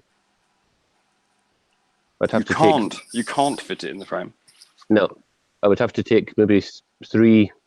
Hang on. So you go up from Orion, you said, towards which Aldebaran? Did you say? Yeah, if you follow the line of the 3 stars of Orion's belt to the right, to the right, Aldebaran, and then a little bit further, you get to the 7 sisters. 7 sisters. Or M45 Pleiades.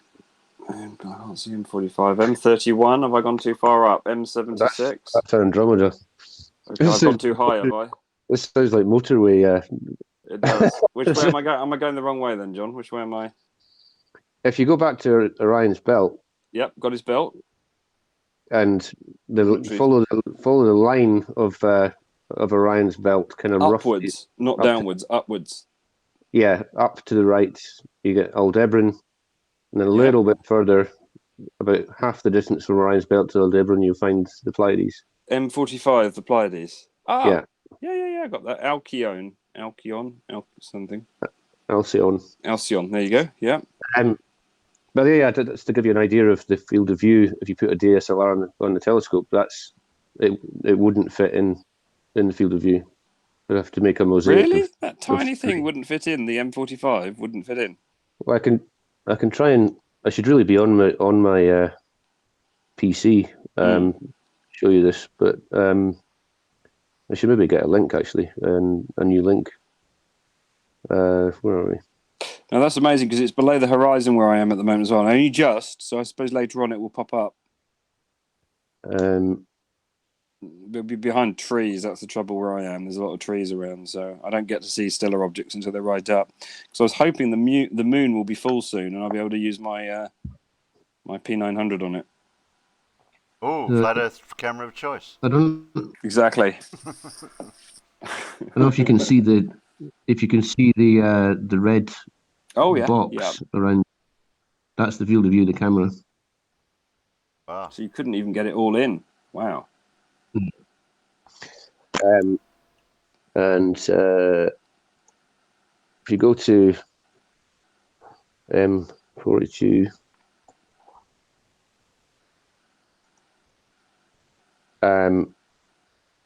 actually we were talking about the Horsehead, weren't we? I was anyway, but that's nothing. So that a Horsehead? Is that a nebula? Is it?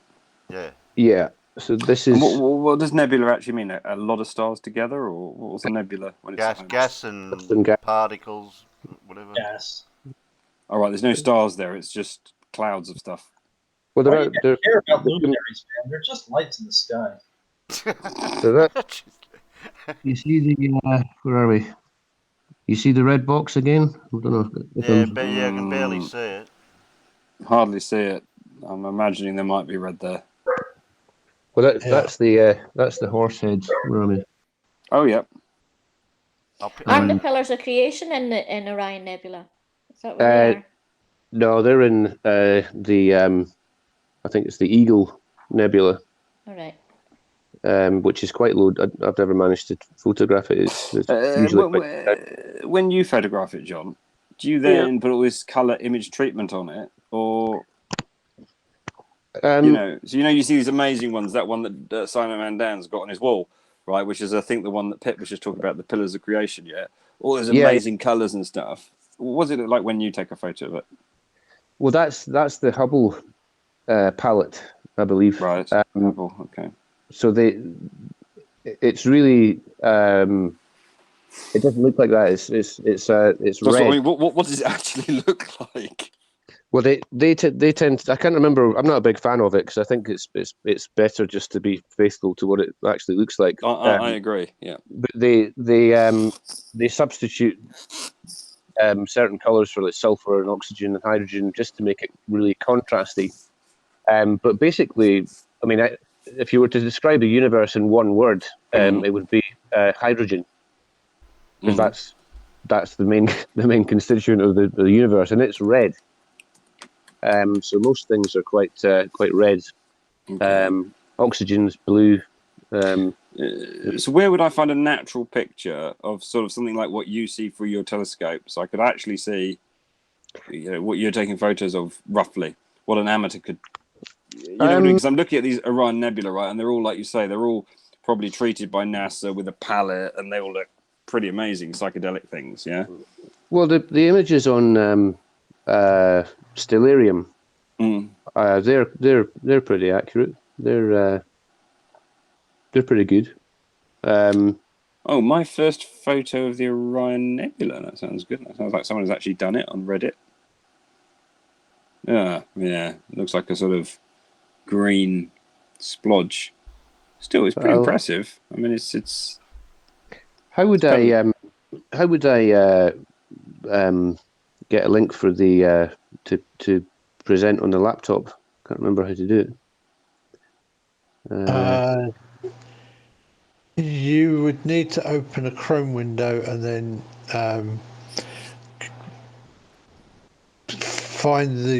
go to Terry's YouTube page, and then Terry can drop you a link in the in the YouTube chat, and then you'll be able to open it in Chrome. What's your surname, Terry? What's the channel called? Terry Davies. Delta Alpha Victor India Echo Sierra. Echo Sierra, yeah, that was it. For some reason, I kept trying to say X-ray instead of Echo.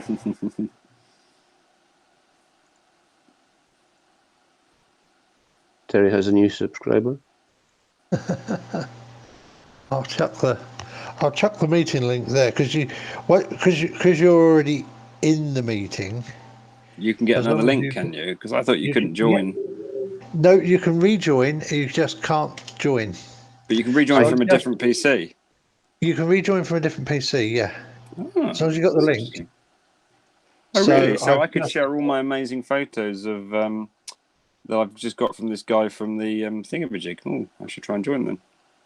Because John might be interested in seeing that. I know Rumpus has dropped off, but how do I join? No, go to YouTube first of all. Well, actually, if you just go to, I think I've got it.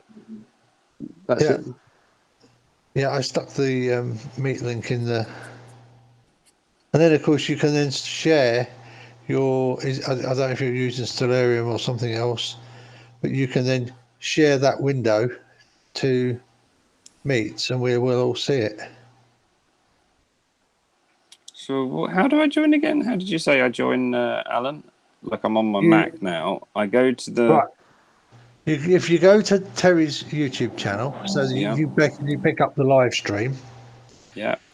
Oh, ready chat, to join. Yeah. All right. In the chat, I just chucked the join link in the chat. And you click it. Just let me in. Amazing. Yeah. Right, I'm going to drop on this one and join that one. This is so hands-free. This doing it this way, Alan. I think I'm here. Well, once people are in, they can get in and out. But it's Can you hear me? Yeah, we can hear you. Oh, there we go. Fantastic. Right. In fact, it felt like you didn't even leave. Yeah, exactly. I don't think you did. You're just fibbing this. Thanks for the vote of confidence there. So if I click present while John's doing his, am I doxing myself? Hopefully not. Okay. Sorry, John, if you want to share, I will stop sharing. But here we go. Here's my... more evidence for the globe. Yeah, here we go. So I'll flick through it quickly because you won't want to see all this. That was a conversation. I'm not going to read it all. Are you seeing anything? Yeah, we're seeing pictures. Right. Yeah. I'll show you the pictures. Don't worry. So there's the picture of one of them. There's a retroreflector. Yeah, there's the lunar propulsor orbiter. Yeah, I'll be reading through this in the video. Yep. Oh, you're bank routing. There's a few of those. There's a few of those reflectors on the moon, actually. There, I'll show you. You'll see really a lot of detail. So there is a signal to noise, right? So that's where it's actually bouncing. It's only about a meter where it bounces. This is all the stuff they've picked up. There's 5 reflectors left by Apollo 15, 14, 11, and also the 2 Russian ones, Lanakud and you got the map for that too? Because I know there's a map for that. Yeah, there you go. Yeah, there's the map. Are you seeing it? Yeah, which shows you exactly where they're pointing at. See, he's given me some. So these are all from this guy who's at this Apache Point Observatory, right? So this is his stuff, 20 hertz pulses. And you know, Alan was talking about gates. He talks about this gate as well. Yeah, you'll see it in a sec. He talks about this gate thing that Alan was talking about with radar, which is quite interesting. So 50 pulses in the air, 2.5 second round trip travel time. So basically, you point a strong laser at the moon, you aim for where the reflectors are. Thanks, Buzz Aldrin. Yeah, 3.5 meter dish. Here's 2 of them again. This is the one AS11, and this one I think is AS14. By the way, I'm going quickly because you won't want to see all the guff. This proves there's a number of observatories doing this, right? So this is the Goddard one. Here's the one at Wetzel. Here's the McDonald one, the one that I think he's working at. And then this one is the Barda 5.3 meter SLR dome. This is the site that he's at. He's showing us, what they got in the observatory. gives the coordinates, what the elevation is and everything, which is quite interesting. Here actually is a close-up. Here is the reflector, I assume. Here it is actually firing its laser. Here's the laser, warming up, I suppose. Pretty big and very green. It looks very exciting to me. Here's the detector that they're using, trying to get rid of jitter, apparently, which causes them all sorts of problems, the guy said. Here is it actually signal firing. Yeah, I think they've got a lot of cryogenic cooling used here. Here's the thermal control, computers, APD detectors that I'll be going through. That's the results you saw, and then I go into what that actually proves to debunk QE. There's the landings. There's some more tests. This was the list. I don't know if you're seeing this, John. Is John still there? Oh. Hello. John I think he dropped out. Yeah. Did he drop off? It's a shame. So this was the list that him and Rumpus were interested in of all the things that are moving it away, and then these are the movements. Do you remember I said there was 4 meters lunar crustal tides, Earth crustal tides 20 centimeters, and the solar radiation pressure of 4 mil. And then I think that's it. So yeah, some interesting stuff that will come up, which I will of course go through in a bit more detail, when I'm actually doing the video. Great. And you had the whistle stop too. Can I get explained the laser going to the moon and back, how they calculate the distance with that? 1,000, 2, 1,000. Yeah, so they obviously look at the timing signal. I think they gave the equation there of how they actually calculate it. I was blocked up a bit, and I wouldn't be able to understand an equation. I can tell you what it is, Terry. 10 times 10 to the minus 6 seconds, which is 10 microseconds, or 10 1/millionths of a second. In that time, light will travel approximately 3,000 meters. It's 2,997 if you want to be really, really exact.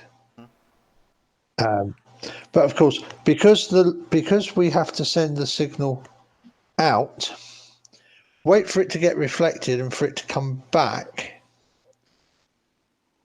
we have to wait twice as long. So what we say is that in 10 microseconds, we know that if we get a return after 10 microseconds, the object is 1,498.98 meters away. Okay, so after 10 1/millionths of a second, if you get a return, the object is basically 1.5 kilometers away.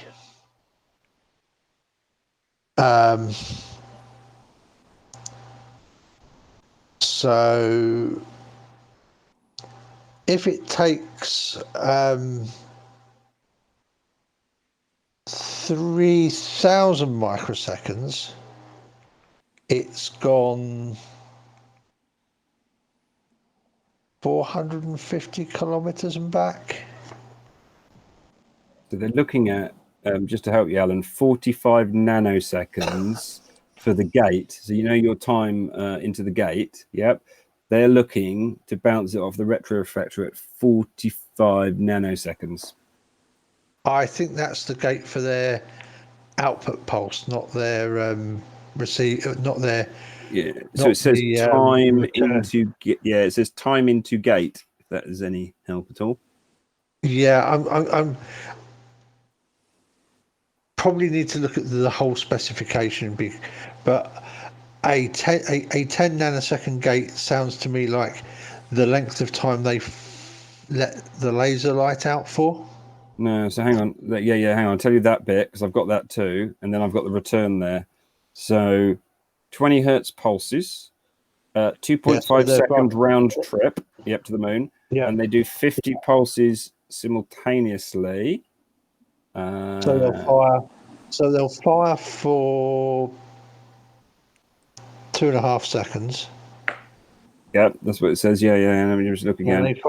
20 hertz, 2.5 second round trip. At 20 hertz, they're doing if there are 50 pulses in the air, they have been transmitting for 2.5 seconds. There you go. Yep. Yeah. They're transmitting for the whole of the round trip then. So they're going and I'm bing, bing, bing, bing, bing, and then it starts to come back. And I'm guessing that because see, there's when you're what we talk about is the PRF, i.e., how fast you're firing the pulses, and in this case, it's 20 hertz. On the radar that I worked on, it was 250 hertz. But then you also have another thing that's important is you have the pulse width of the transmitted pulse.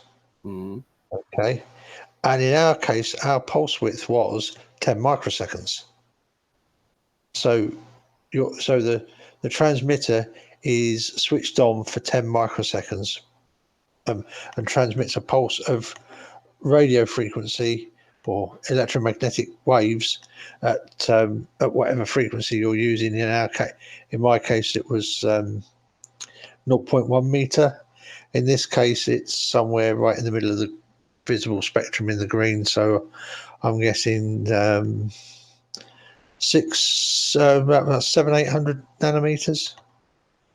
And I'm guessing that I can't see the spec for that, which is interesting because you're right. It's green light, isn't it? They've shown it in all the pictures. It's green light. I mean, you can say, well, green light is nominally, and I forget what. I know infrared is sort of 650. Infrared, beginning and bottom end of the red spectrum is sort of 650. I think green is sort of 700-800 nanometer. Sorry, it's getting shorter, is it? Because it's getting shorter. So it'll be so if red is 650, it'll be in the 500. It'll be in the 500s, maybe probably in the 400-500s. I'd have to look. And right this minute, I'm not going to grab Google and go and look. I could, but and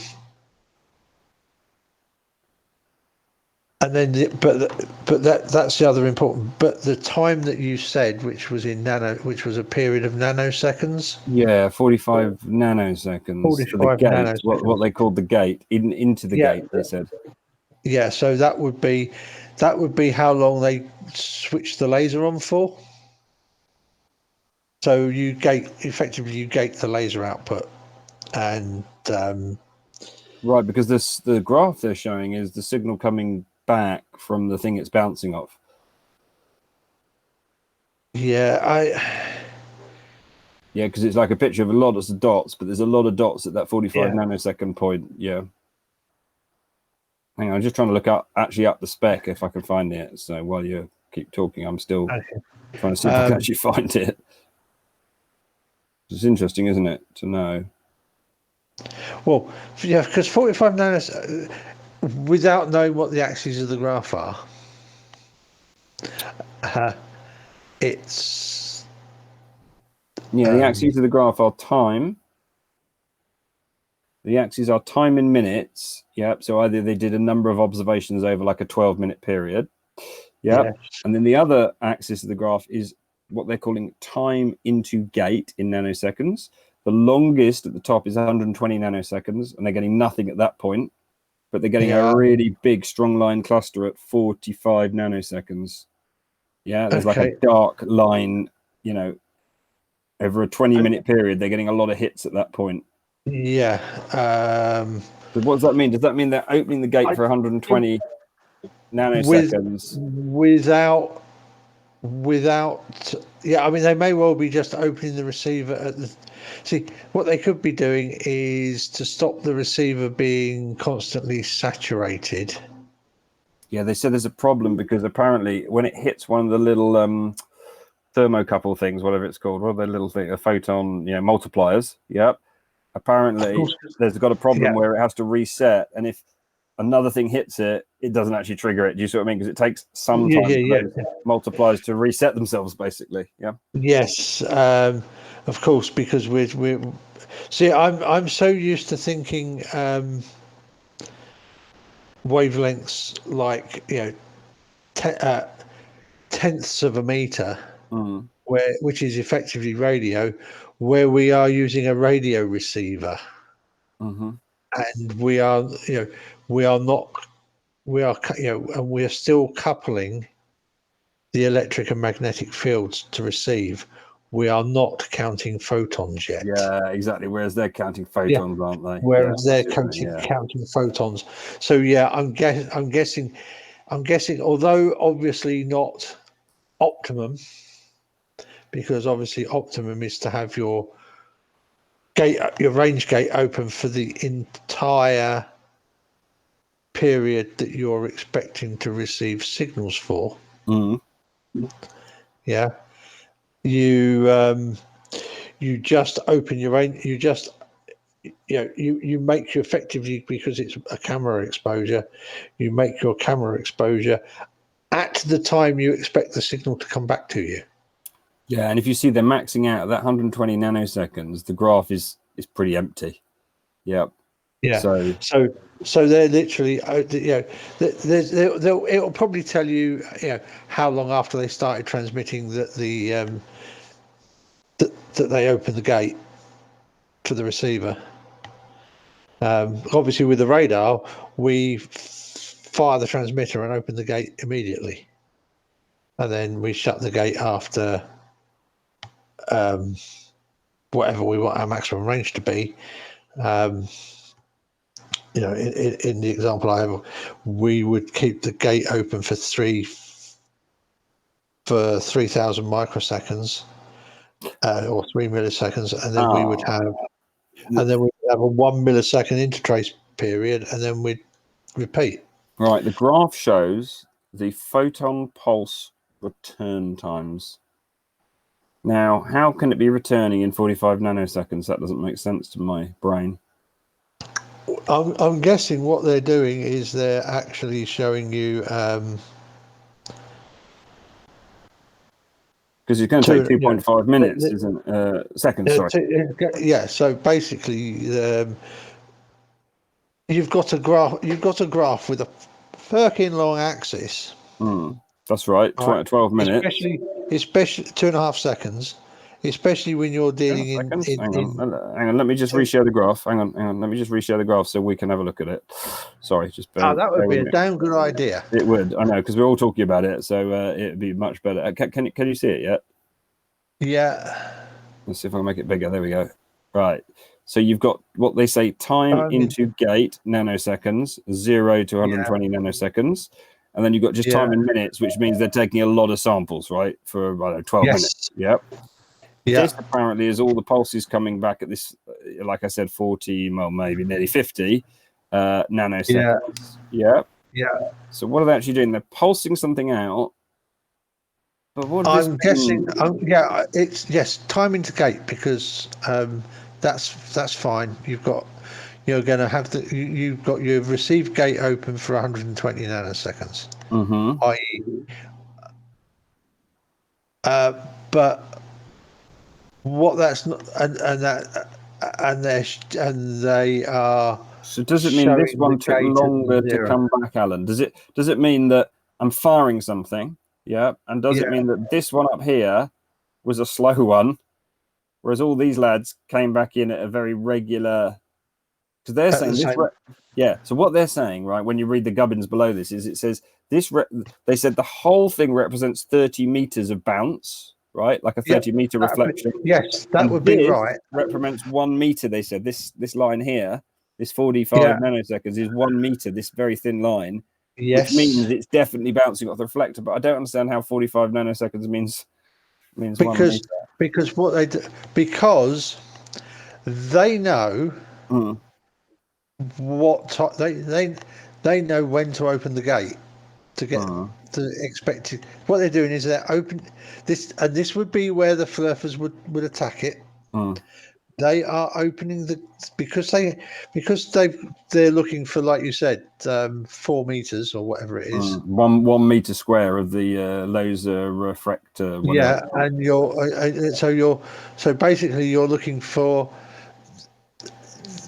a difference in the from the bottom to the top. Would represent a difference in distance of, like you said, about 4 meters or whatever.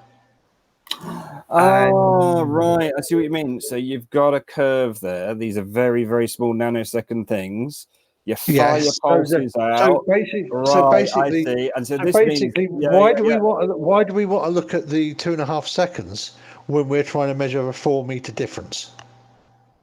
We're going to open it at the right time. We're going to open it and close because we have to measure it really freaking quickly because we're measuring light moving 4 meters. Yeah. Right. We're measuring it down to light moving 1 meter. Yep. Right.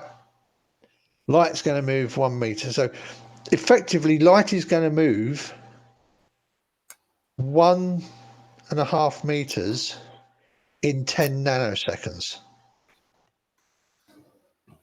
Light is going to move 1.5 meters.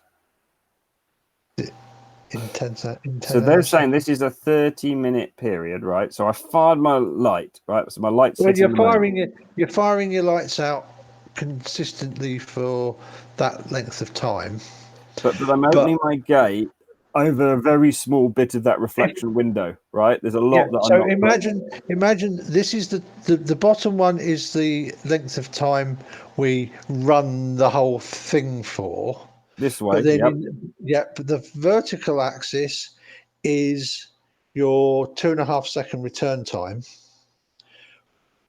But you're only plotting a little window of that.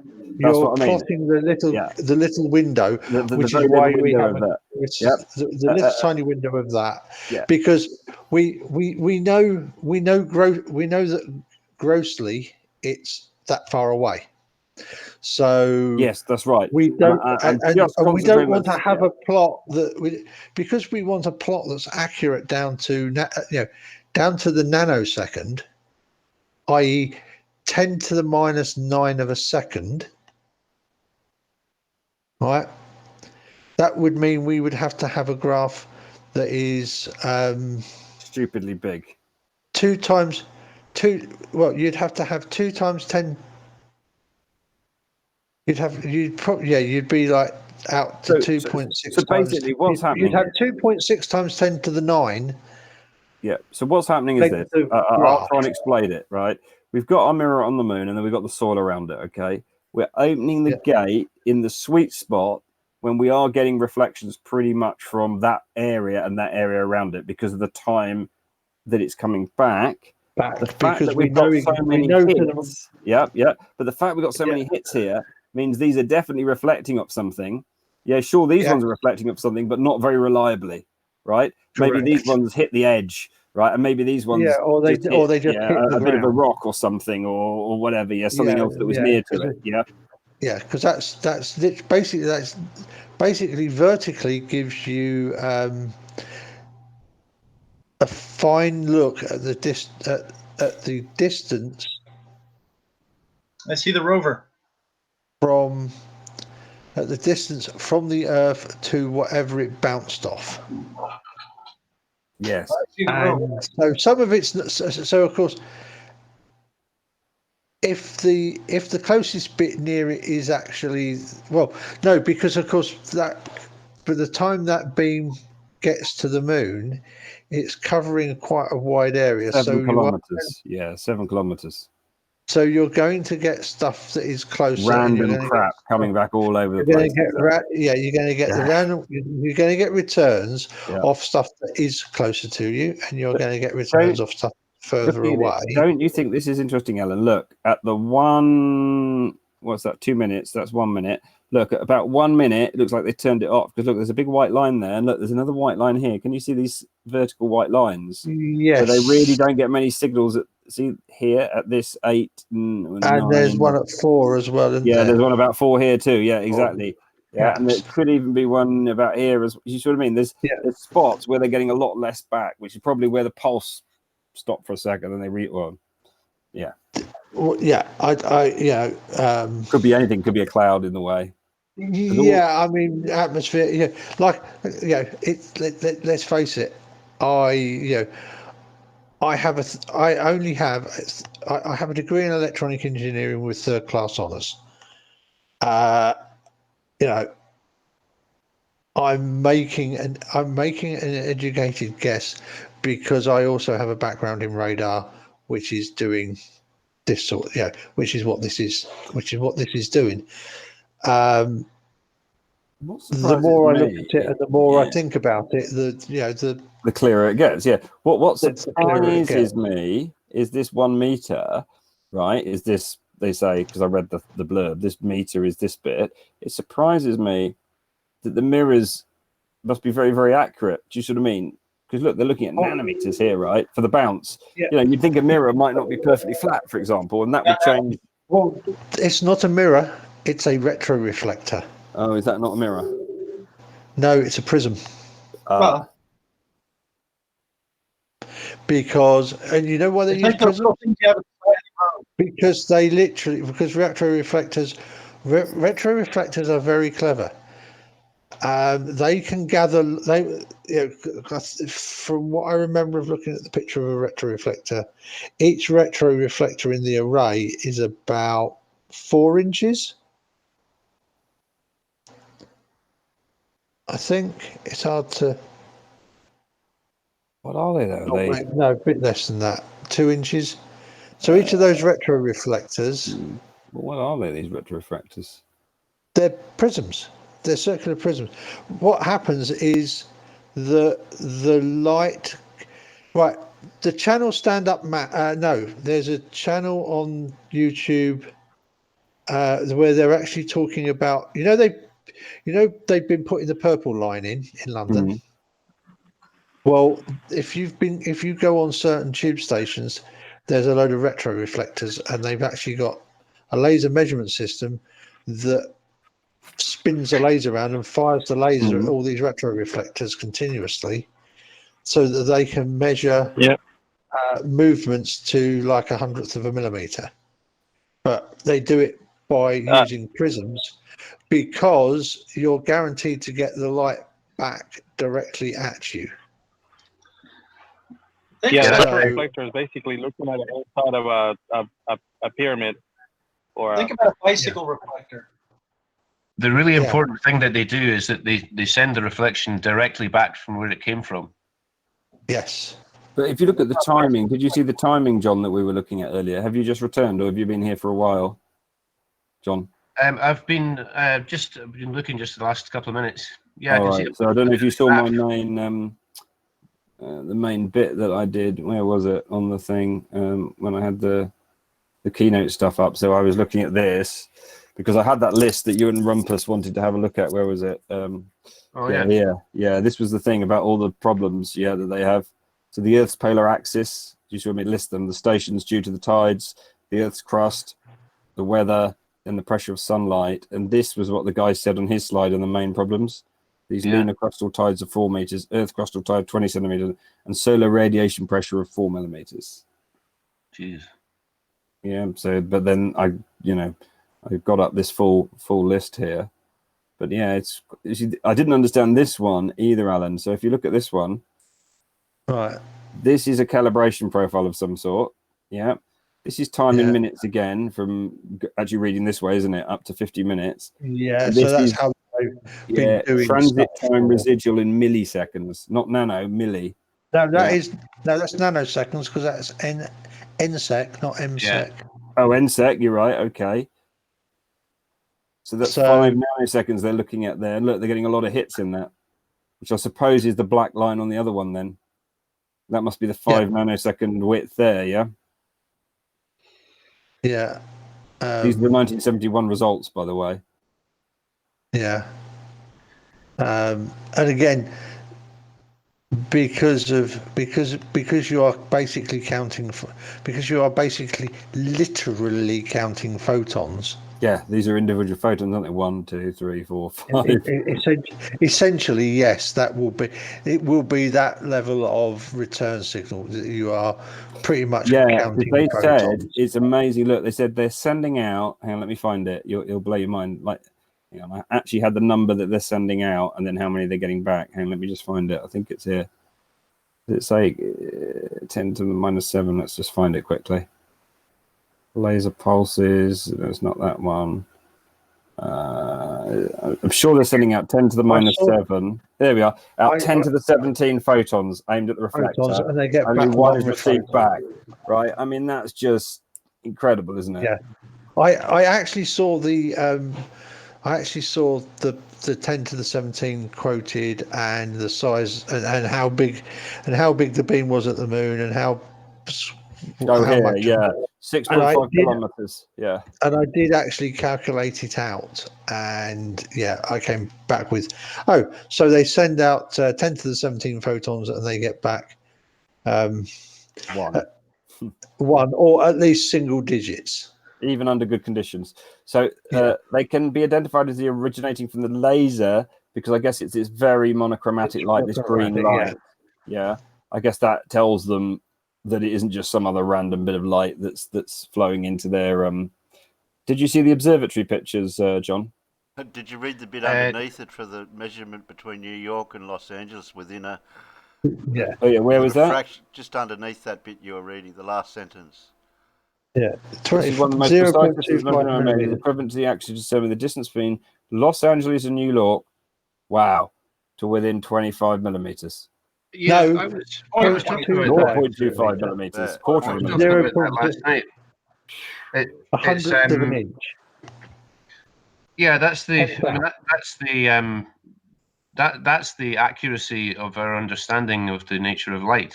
That's not just unique to that experiment. That's when who was I talking to? I can't remember. But when Richard Feynman finally unraveled quantum electrodynamics and the modern theory of electromagnetism, that's the margin of error that you're talking about if you're measuring the width of the United States. Yeah. Now, I think they've mocked this, because I think you might see it going up if you had a bit of cloud, but you're not going to see it bouncing back. This must be a mock-up, right? Bouncing off a plane, maybe, or something. Do you see what I mean? Or maybe it's 3 shooting up. Yeah, 3 separate locations. Sure. Time-lapsed? Yeah, it could be. Yeah, it could be time-lapsed. But, I mean, it looks like it's bouncing to give you the idea, which is why I picked that picture. So here, John, this is the one I think the guy's at. Here we are, this one here. He gives the coordinates and everything. It's got a 3.5 meter dish that he's working on. I'll go for it quickly. This is the, and that's actually what he is. There it is firing. I guess that's time-lapse as well, because look, one. So you've got several laser sites, doesn't it? Yeah, it looks like that. I think what you're seeing there is just the fact that there's a lot of light there's a lot of light escaping out the sides that is lighting up the building, and like there you can see. That looks like a big, a lot of glow, isn't there? Yeah, there's a lot of glow. There's a lot of glow escaping. Must be a big laser ring. I mean, look at that laser ring. It looks huge, doesn't it? More like a laser cannon, isn't it? Laser cannon, exactly. And then blow sharp with that.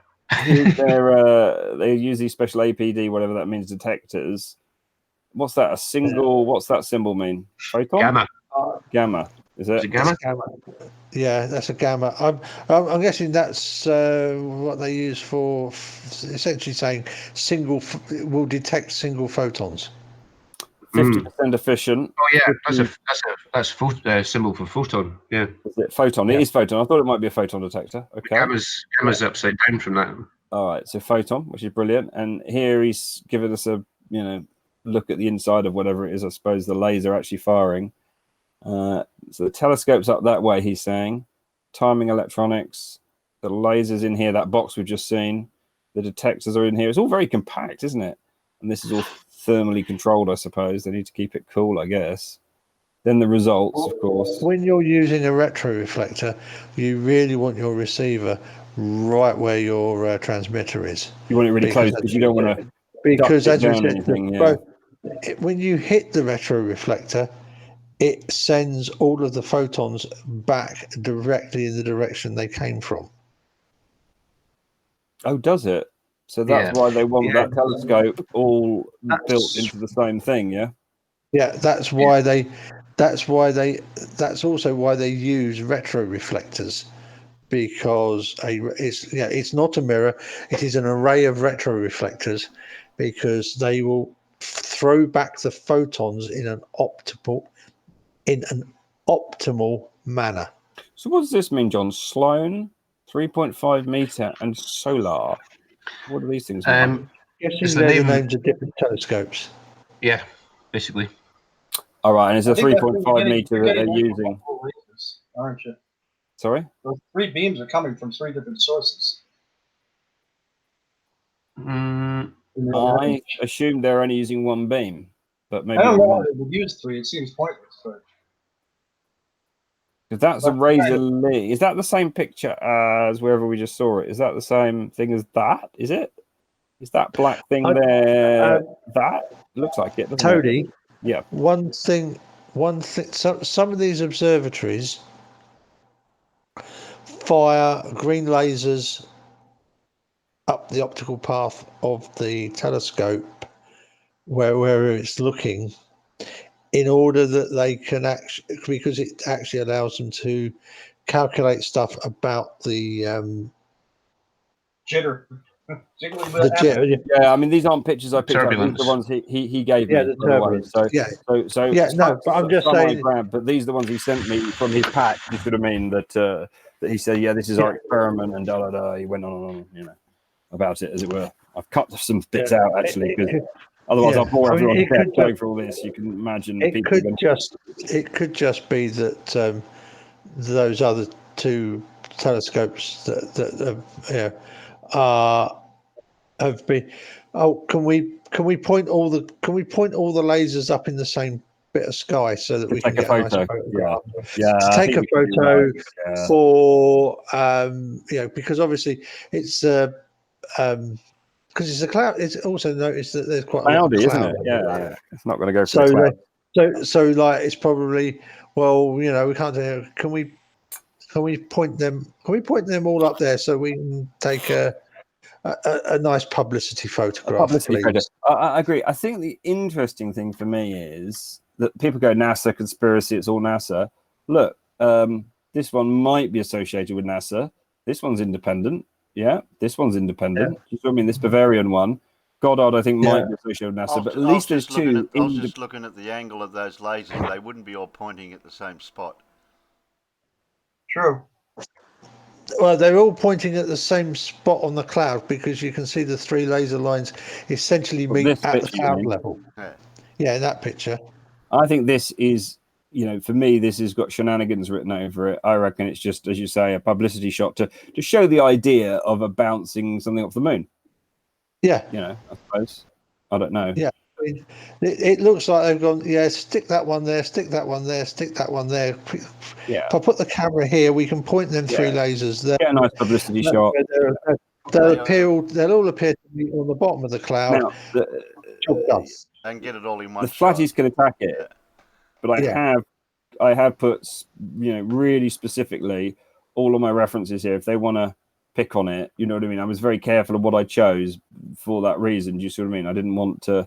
There's another one I think sideways going out, and they've again enhanced that a bit with the sun, haven't they? I suppose. But that's probably photoshopped in, actually, isn't it? I don't think that's even a laser, is it? I think that's just a bit of lens flare. Yeah, I think there's a bit of lens flare that was conveniently looked like it could be a laser. Yeah. I think that's just a nice bit of lens flare. And again, that looks like CGI to me. Yeah, I think that one could be. Yeah. Actually, do you know something? Yeah. Given what I know of photography and camera exposures, that's the least staged image that I've seen. This one, really? Yeah, well, it's a long exposure. It's an obvious long exposure. Bang, bang, bang, the bang. Moon, the moon is as usual really effing bright. you're right. I see what you mean. And the stuff you're getting back off the laser is actually really bright because it's and I like the way it looks like the Death Star. The Death Star. Yeah, but I see what you mean. That probably isn't. That's no probably moon. the long exposure, isn't it? That's no moon. That's the Death Star. The horizon is hugely illuminated, that's a long time. That looks like all my time lapse I've done. Now that looks like CGI to me. Yeah, that's real. I don't think that's real somehow. That's a. I think I've spelt Lucknood incorrectly. That could actually be a photograph of the LRO satellite. Really? I don't think so. That looks like it's rendered to me. Yeah. There's nothing in orbit that could take a picture of the LRI in that exactly. position. What's there that could take the photo as well? Yeah. I think they actually said this is an artist's impression where I got it from as well. I think. Yeah. And look, early on, the Soviets used just a ruby laser, which is interesting. Though they obviously now are using whatever the green ones are, which aren't rubies because they're not red, are they? But yeah, when they first did it, so QE was right when he said that the 62 team did. But the point is that 62 team did not get that kind of result. You also, you can get a result when you just bounce it off the surface, as you can see from the scattering all around. Yeah, here, exactly. This scattering shows you can can't get an accurate measurement down to the inch or centimeter. Yeah, which is what they're trying to do with these, is determine the position of the moon and its regression, or whatever you call it, getting away from us further. Well, this was the interesting thing. General relativity, almost all of the most accurate tests of general relativity are currently derived from the LLR to the Apollo arrays. Yep. Over the long term, we expect to improve the current accuracy by 100. These things, G dot violation. This will address many tests concerning the validity of general relativity at a new level of accuracy. Yeah, and this one, LLR has become one of the strongest tools for testing Einstein's theory of general relativity in the solar system. No violations of general relativity have been found so far. However, the basis for all scientific analysis is more high-quality data. Do you see what I mean? So it's really interesting that this measuring the distance is more than just, and the basis for it is more high-quality data from a well-distributed global LLR network. Yes, so multiple, things doing this, not just NASA testing it once. Yeah, and I'm sure some of it will actually involve simultaneous measurements from more than one location. Yeah. Well, when you see the amount of effort, as I say, that they put into this stuff, all these things that can change the distance that I spoke about earlier. This was the one that got me. The pressure of sunlight. I don't imagine the sunlight even having pressure. Pushes the moon orbit off center. This is a small effect, about 3.6 millimeters. Still, that's quite big, I think. But it's particularly important since it mimics the effect of EP violation, whatever that might be. What is EP? Equivalence principle? No. Equivalence principle. EP is equivalence principle. So basically, they're saying the sunlight is pushing the moon. How can sunlight push the moon? Well, photons are hitting it, aren't they, and transferring their energy. You mean it's actually got the energy. So the sunlight is so bright, it's pushing the moon. Well, there's an awful lot of bloody photons coming from the sun, aren't there? No, remember, we can go outside and we can't during the day with a DSLR. We can't count photons. There's too many of them. That's why DSLR and even your phone camera generally aren't too noisy in daytime, because the noise is, because what you have to remember is that when it comes down to exposure, there are only two variables: aperture and exposure time. The sensitivity side of it isn't really exposure at all, because remember, exposure allows you to collect a certain number of photons in your bucket. Now, when you've got millions, when you've got 10 to the 9 photons in your bucket, a variation of 100 photons is going to give you basically no noise at all. When you are looking at 10 photons, a variation of 100 photons arriving gives you a rather not good signal to noise ratio. But what amazes me is like solar boats, which is why they're using very specific monochromatic light, so they don't get muddled up by all the other bits of random light from stars. And there's something else I will bet you. I will bet you that it's in one of the gaps in the spectrum of the sun. You're probably right as well. Yeah. Because well, of course, yeah. Otherwise, you're going to bounce it off the moon, won't you? Yeah, from the sun. Well, but also remember, retroreflector. The light coming from the sun will be reflected back at the sun. It won't be reflected back at you, unless. Well, even at full moon, where the sun is, it's going to reflect it at the sun, not at Earth. I think a cheap example of a retroreflector. Does this not amaze? Sorry. A cheap example of a retroreflector is a bicycle reflector. Yeah, where they've got those prisms on it. Yeah, they're very directional, aren't they? Yes. Indeed. Does this not amaze anyone else, though, that the sunlight is pushing the moon 4 millimeters away? It's like a solar boat, right? If you've got a big enough solar sail, you could fly a rocket just using the power of the sun. Planetary bodies. Yeah. If you made a solar sail the size of the moon, you would have a force to reckon with. Exactly. Why doesn't that happen then? Why isn't the moon constantly pushed more and more? Gravity. Gravity. You've never heard of gravity? Nah, it doesn't exist. Made up. There's on the same principle. One of the hypotheses for diverting an asteroid that's on collision course with Earth is painting one side of it white. Oh, I heard of that. Yes, and it will try and melt it, or no, it would get pushed by the solar radiation. If we could get to it fast enough and spray it with something that's white. Yeah. I wouldn't like that paint job personally. Yeah, and I wouldn't like to have the whole of the Earth depending on managing to paint it. But yeah, the solar wind would be sufficient to alter the course of an asteroid.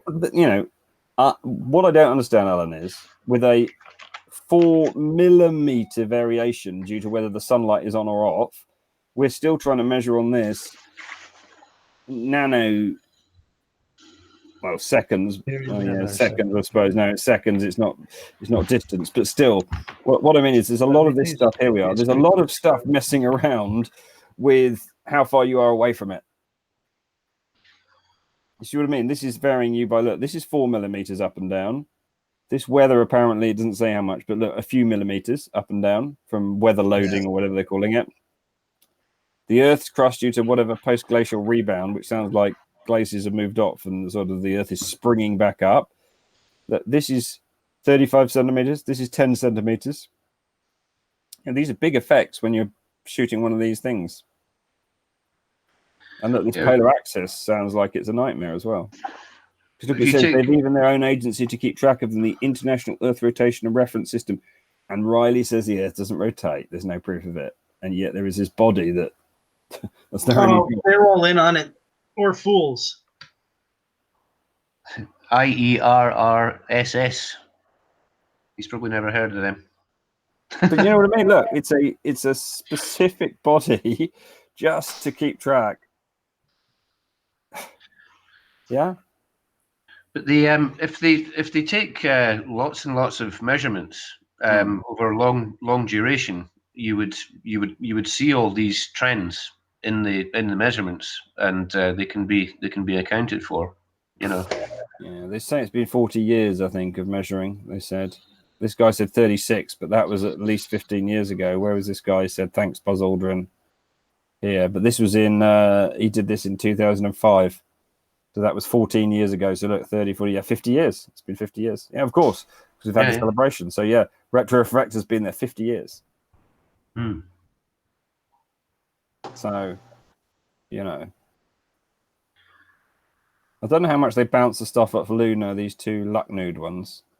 And I wonder why the Russians were clever enough to put a retroreflector on it. The reason I've got this, the LRO in, is because they found one of the Russian ones, it says. Where does it say it? Down here, maybe. 2012. Yeah, where did you see that? Or did you just know that?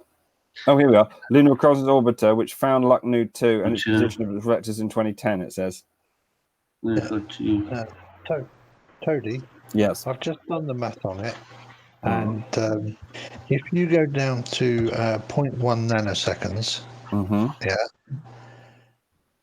So if you're looking at 0.1 nanoseconds, you have a range resolution of 0.000149896 meters. Put that in centimeters for me if you could, Alan. So if you go down to 0.1... It's 0.14986 millimeters. Now you confuse me. It's 0.1. It's 0.1. If you go down to a tenth of a nanosecond, which we're not. We're only going down to nanoseconds here, aren't we? Or 5 nanoseconds, we said earlier. So if you're going down to here we are. Look, 5 nanoseconds. We're going down to this side. Yeah. Okay, so if your resolution is 5 nanoseconds, if your resolution is 10 nanoseconds, you're looking at 10 millimeters. Really? Sorry, 15. If you're looking at 10 nanoseconds, you're looking at 15 millimeters accuracy. If you're looking at 1 nanosecond, you're looking at 1.5 millimeter accuracy, and if you're looking at a tenth of a nanosecond, you are looking at 0.15 millimeters accuracy. Here we are. 1 millimeter ranging improves constraints by 10 times. Yeah. Because they said that basically they've been trying to get it even for these relativistic things. They've been trying to really get it even closer. The measurements. I'm trying to find it. I mean, yeah. I am now doing the rounding to to the 1.5. But basically, if you have a if you're able to measure to 1 nanosecond, you are looking at here we are. Look, so all right. So the dark line shows that a large number come back at a specific time, and hence we're reflected by something quite small, well under a meter in size. So this is under a meter. Photons reflected from the surface come back over a much broader range of times. The whole vertical range of the plot corresponds to only 30 meters or so in range. So it's saying that is about 30 meters. Yeah, that'd be about right, because you're looking at see, I'm doing it in the tenths, because I know that a tenth the tenths, I know that at 10 microseconds we are looking at 1,500 meters, or 1,498.96 something meters for a 10 microsecond pulse for the round trip time.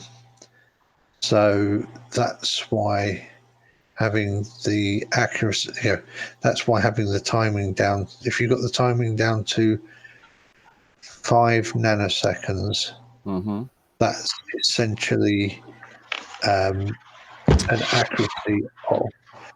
accuracy of just slightly less than 1 millimeter, because it'll be 0.75 millimeters. So it's amazing. So they're sending 20 hertz pulses of this laser monochromatically, green light. It's going to the moon. By the time it gets to the moon, it's 7 kilometers wide. Yeah. And you're telling me some of that, not much, like 10 to the 17 they're sending out. I don't know, the odd 1 or 2 is hitting that retroreflector at 1 meter.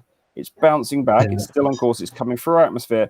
And then it's coming back into this 3.5 meter dish that they've got here as well.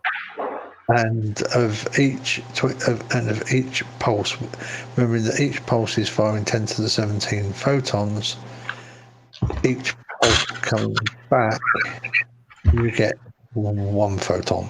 That's just mind-blowing that little poor little photon that went out with its 10 to 17 brothers managed to bounce off at 7 kilometers. The lucky one hit the retroreflector, exactly, and came back in a straight line rather than going slightly off here or bumping into a cloud or a bird or a tree.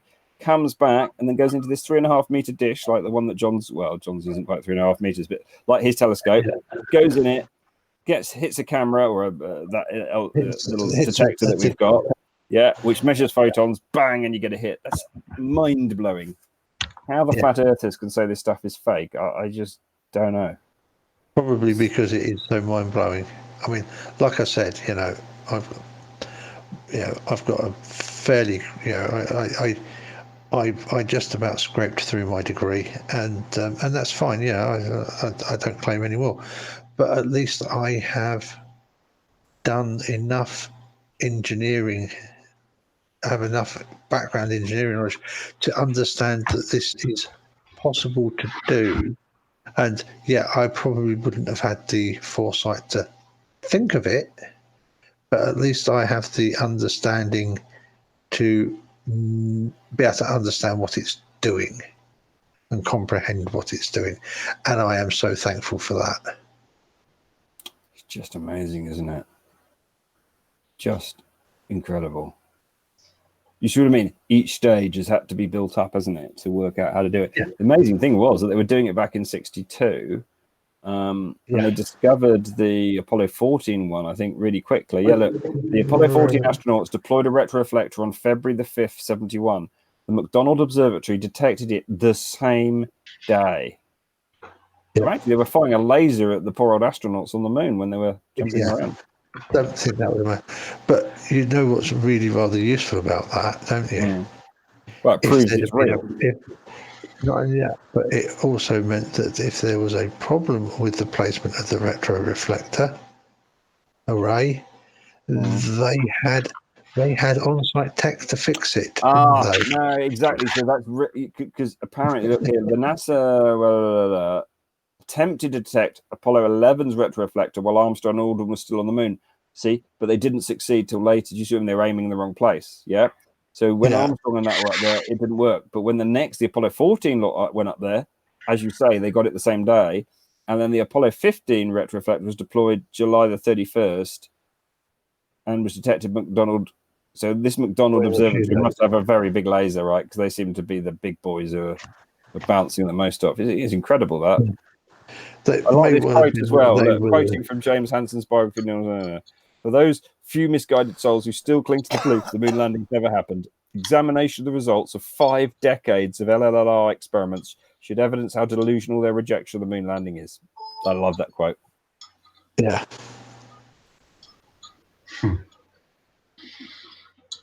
Well, I mean, you can't argue with this. McDonald, Apache Point, and the regularly used Apollo LLR.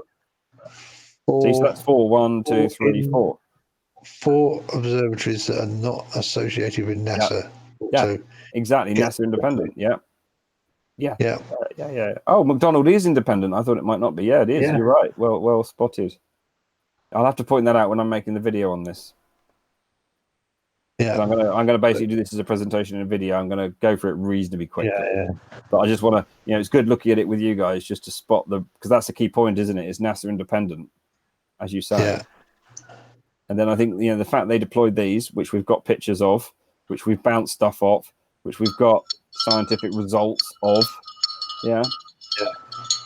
which we've got boxes of stuff that people have, you know, they haven't faked all this just for fun, have they? They haven't built this whole observatory. Look, they didn't build that for fun and then put this laser in there for fun, did they? And then make these special detectors for fun and then make this box, you know, as a fake and then make this. Do you see what I mean? And then do these experiments for years.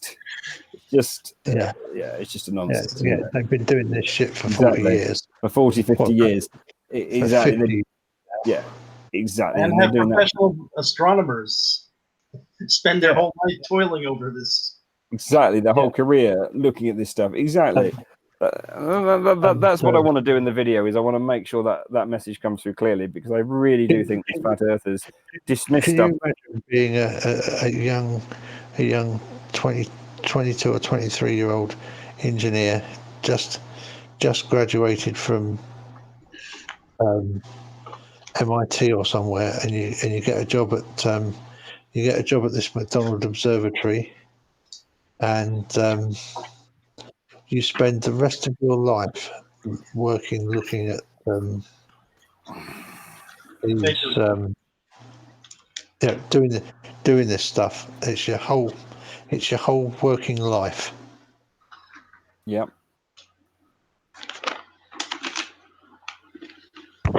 And the thing is that you're very likely to stay doing that stuff for your entire life, because there's probably only 4 observatories in the world that are doing this sort of thing at this sort of level, and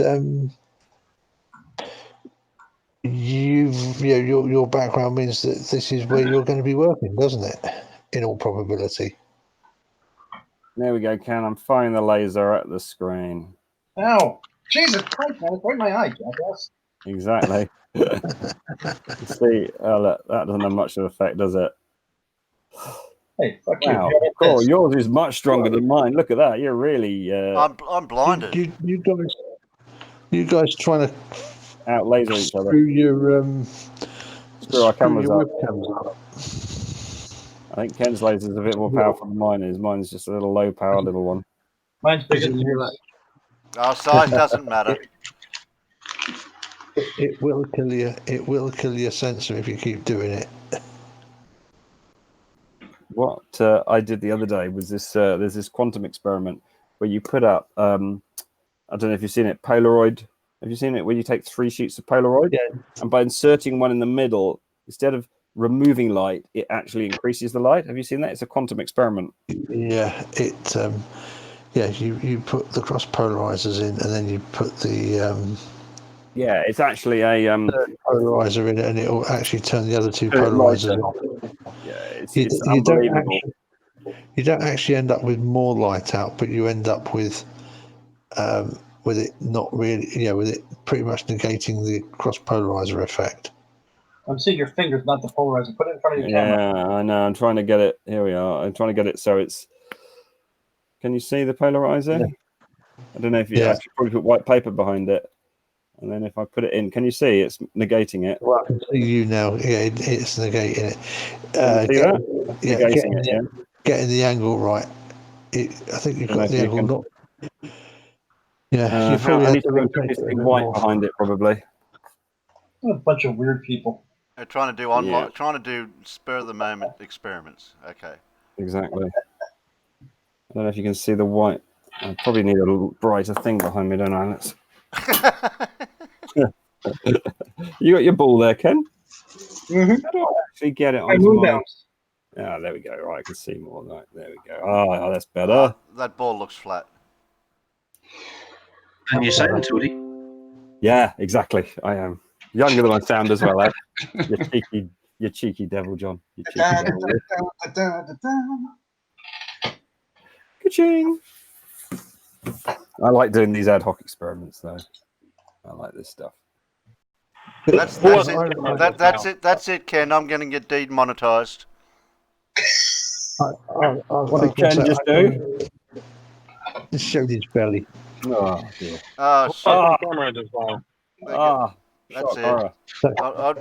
Look. I'm going to get...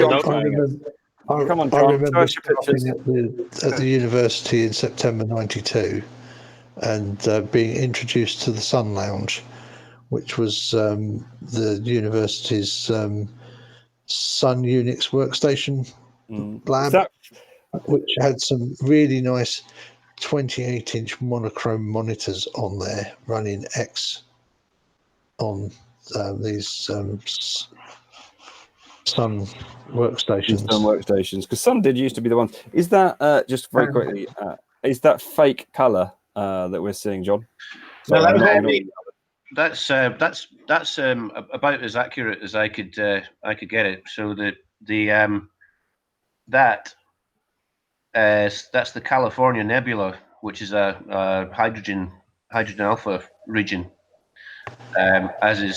This is the Heart and Soul Nebula, both hydrogen regions.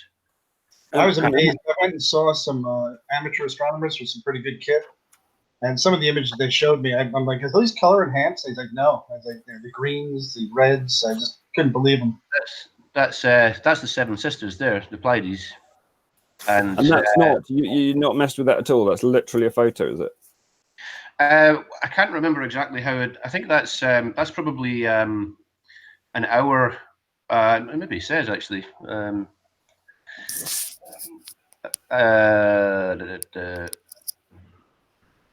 Yeah, 16 5-minute frames. 16. So that's stitched together, yeah. So that's stacked. They're just stacked on top of each other. So it's this 16 pictures of the same thing stacked together like a deck of cards. So when you look through the telescope, you wouldn't actually see that. You'd have to do that time lapse to stack it, would you?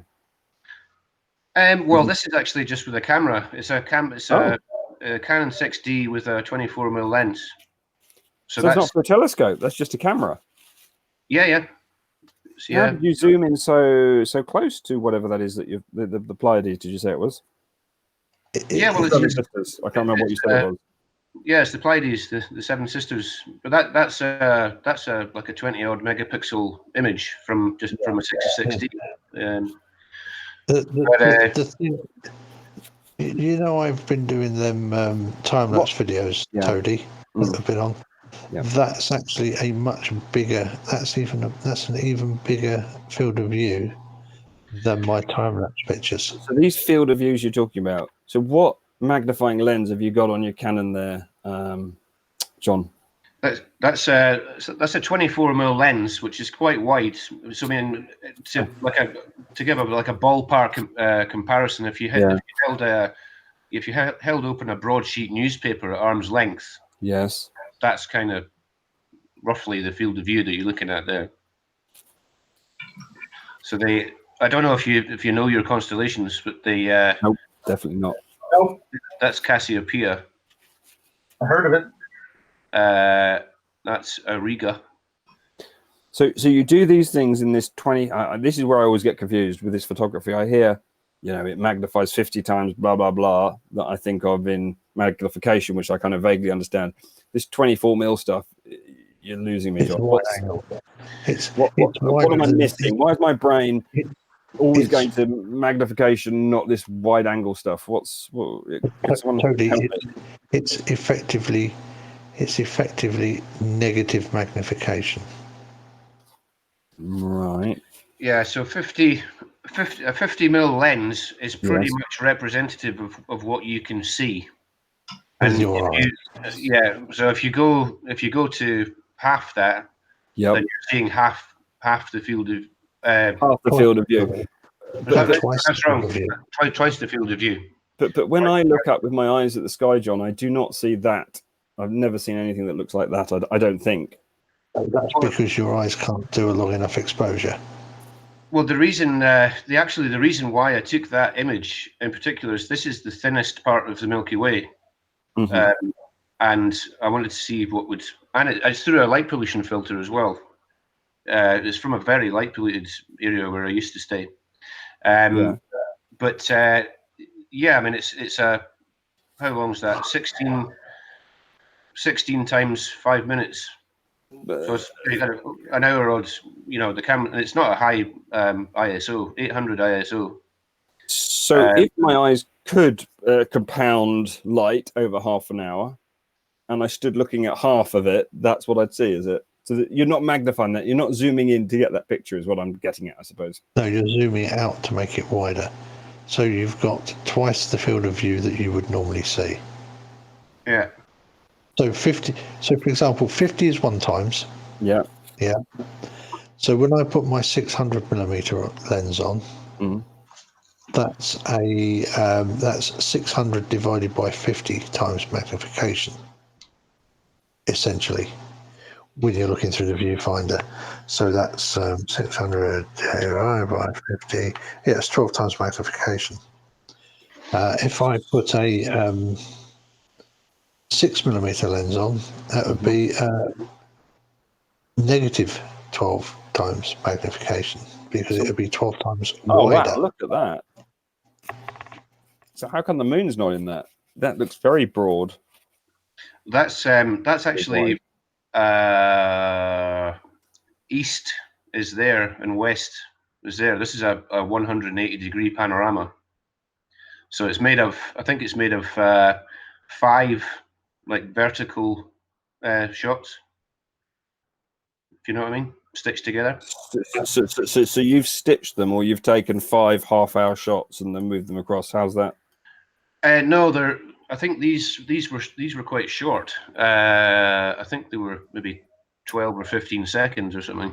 Oh, really? 15 seconds at ISO 12800. But with 12800, is that a fast speed? Is it?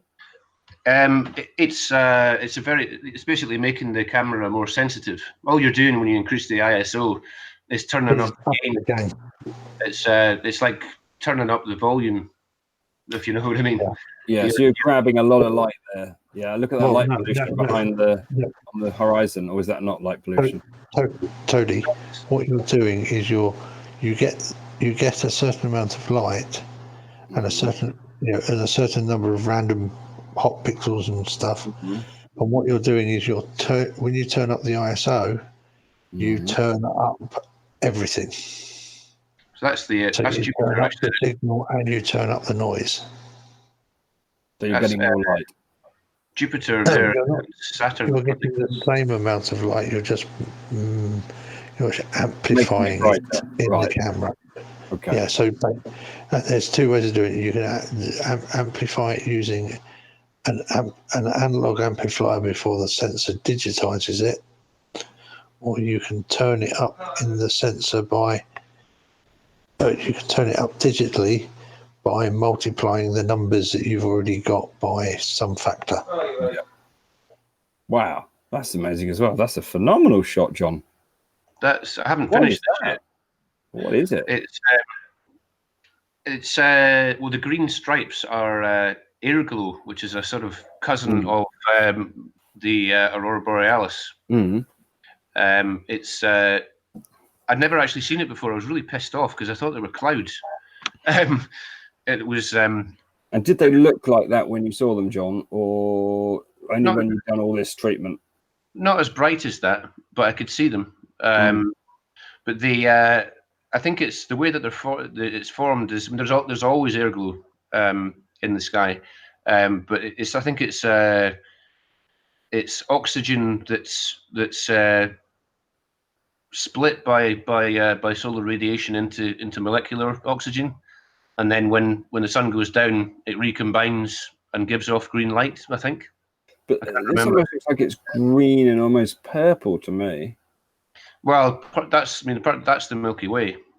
This bit. All right, okay. This is a high resolution image, right? Okay.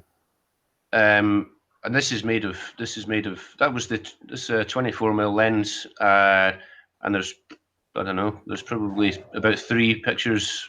Have you put these into various competitions or something? Because that to me is a stunning photo, right? Because you've got that lovely bit of green just on that hill, so it almost looks like it could be dawn, though I suppose it isn't. It's nighttime, I guess. And then you've got that reflection in the lake, yeah, and it almost looks like the hill is green, and then you've got that green, whatever you said, oxygen. It's just quite incredible. Is it's the difficulty with these shots? I mean, this is the reason I hadn't finished this yet, and I took this in February.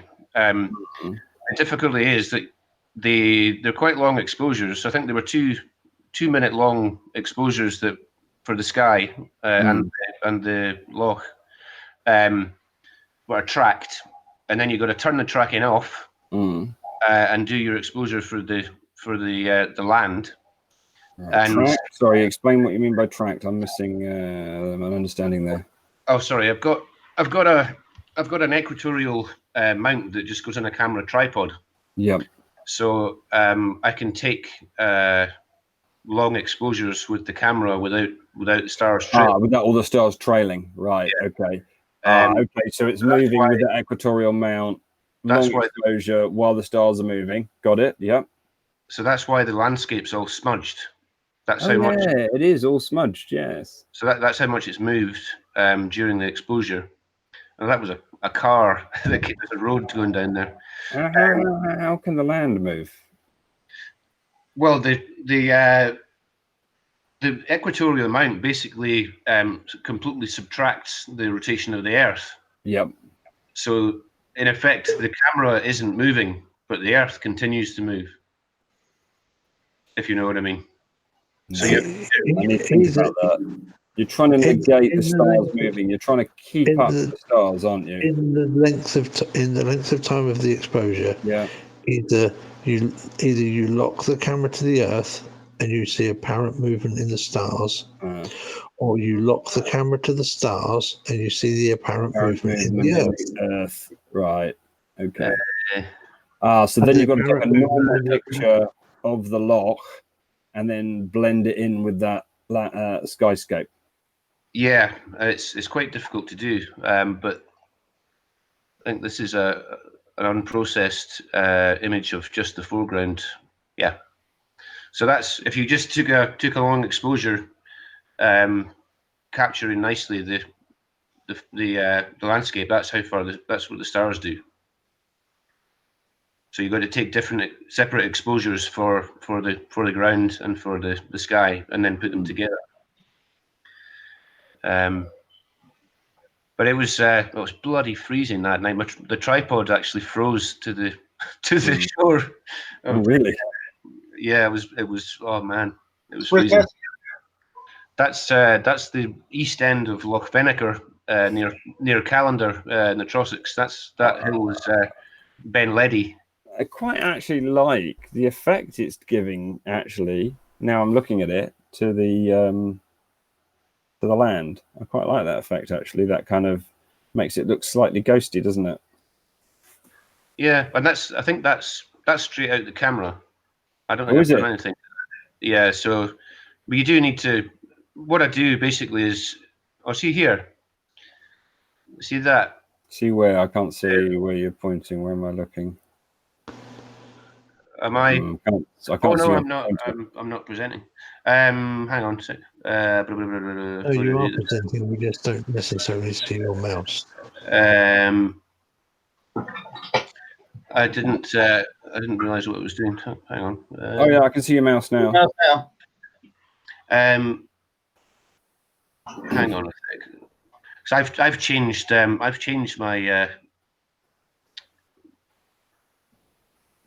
my screen, but I didn't realize I was that you guys couldn't see it.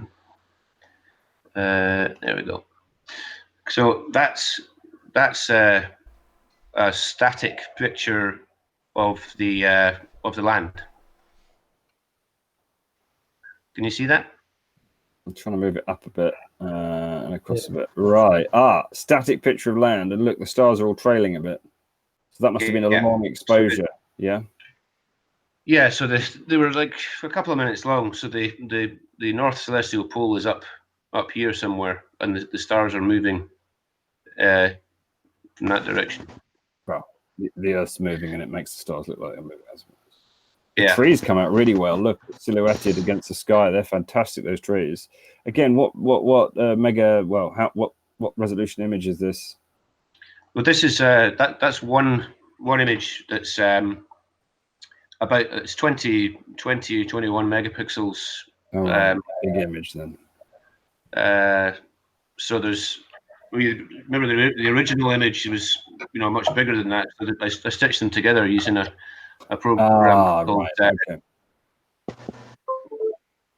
PTGI. But see these spots here. What, that purple one? Yeah. Oh yeah, I see that, and another one. There's another one in the middle of the trees. Yeah. Oh yeah, and one there. Yeah, I see them. They're hot pixels, so they're defective pixels that aren't working properly, which is another thing that you kind of want to try and remove as well. So it is actually worth taking dark frames to register what the camera sees in the absence of any light signal coming into the camera. Like a lens cap on type situation. You offer that to the software and say, subtract that from the image, please, and it does. Right. But yeah. I'll just another one. They're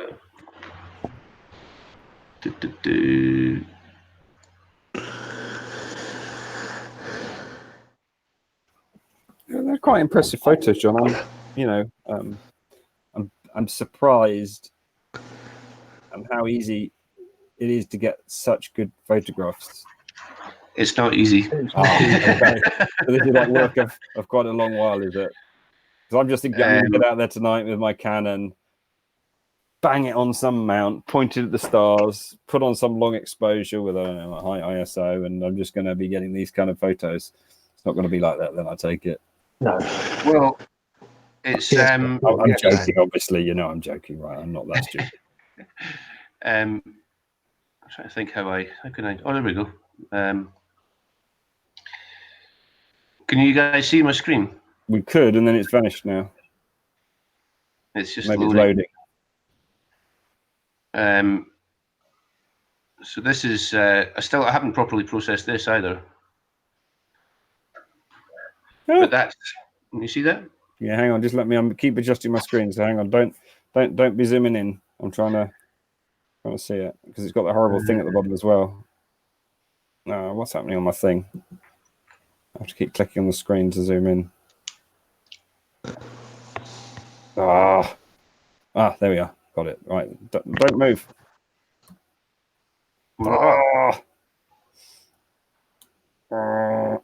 Sorry. God. I seem to have inadvertently lost everything. Where's it all gone? Can anyone else see my screen? Yeah. Yeah. I seem to have somehow managed to lose the Hangouts, but you can still hear me, right? I can hear you. I can hear you. Okay, yeah. That's really very odd. Okay. What have I done? I've somehow managed to lose everybody, but you guys can still hear me, so that's good. I've lost all of John's stuff. I wondered if I'm trying to find what I had open, but I've obviously swiped something in my haste. Yeah, and lost it. Okay. Were we in Hangouts? Was that what we're actually in?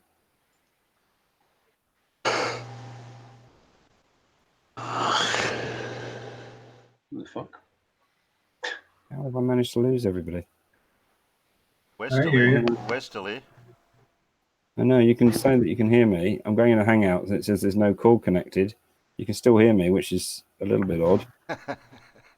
Well, we always hear you. I don't have any audio now. There we go. I've only been half listening. I think I caught some of what was going on.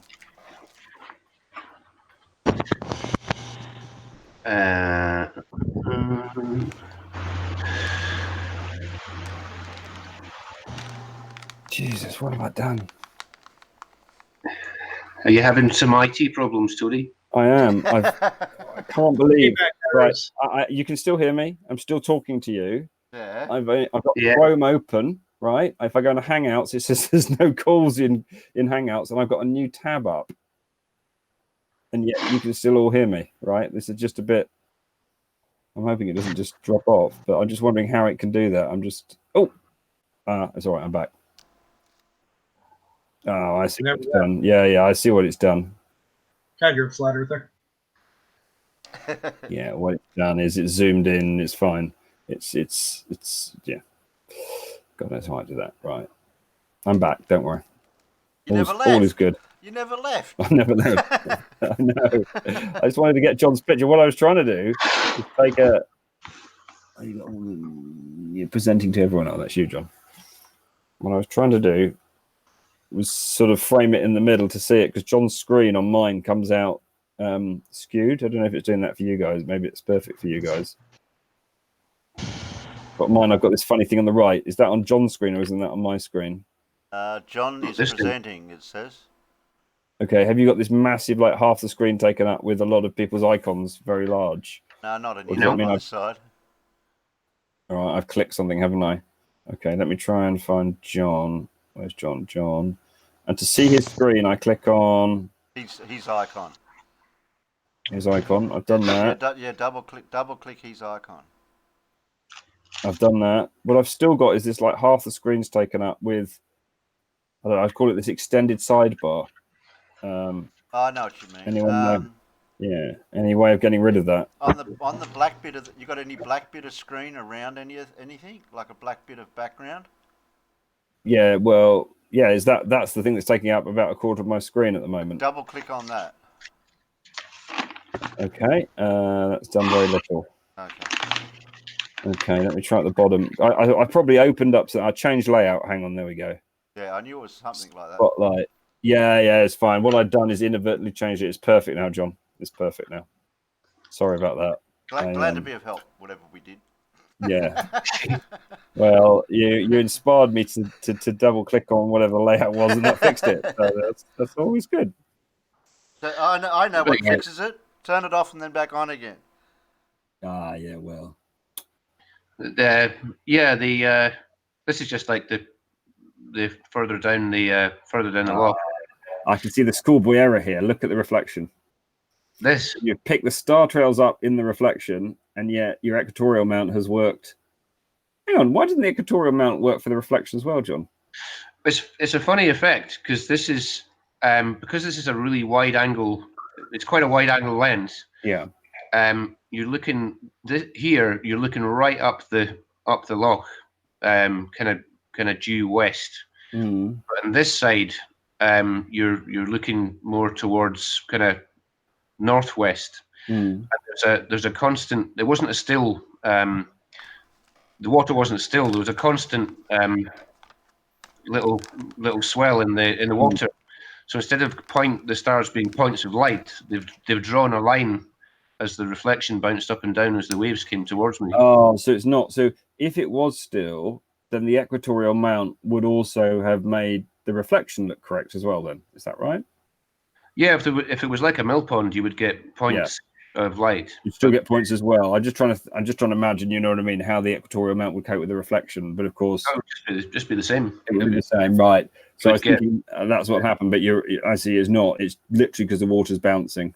Yeah, I was quite a bit confused as to why it looked like that initially, but it's just constantly the stars are drawing a line on the sensor rather than. It looks still. I mean, the image looks still. You know what I mean? The reflection looks. It's a nice reflection, by the way. Yeah, you get the green ribbon. How in such a low light condition do you get so much color in this image? Well, it's just a long exposure. I mean, it was pitch black when I was there. What kind of phone? What kind of cell phone do you have? Sorry. What kind of cell phone do you have, as far as smartphone? A Huawei Mate something or other. Yeah, I was surprised at the camera settings I could pull off on my Galaxy 8. I got some sky shots. They don't come anything close to yours, but I was really surprised when I get out of it. Well, what I've got to kind of process this a bit to get it to jump out the way it does. I mean, I haven't added anything to it, put it that way, but you've got to turn up the saturation of the color, and it's like adjusting the contrast and color on your television kind of thing, you know. Do you do that before you're taking the photo, or do you get the raw image and then treat it? I shoot in RAW, camera RAW, and I don't do anything to it in the field at all. Okay, all right, okay. And then just see what happens when I get home.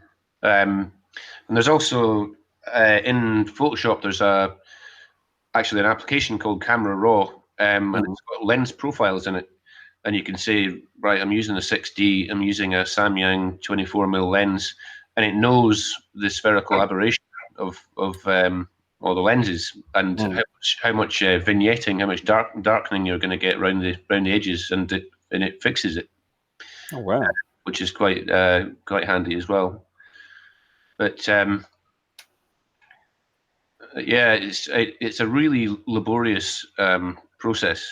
It's and there's lots of, most of the time when I go out, I come back with nothing at all. And you just got to be really stoic about it and just say, well, there's always tomorrow, and it can be really frustrating.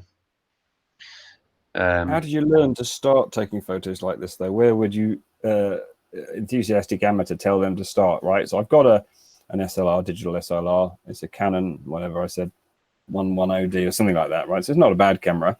Yeah. What image should I start with? I'm not trying to get a sky shot like that, but even just to understand how the light, I'm capturing more light than there may immediately appear to me to be. Just wondering what kind of not like this.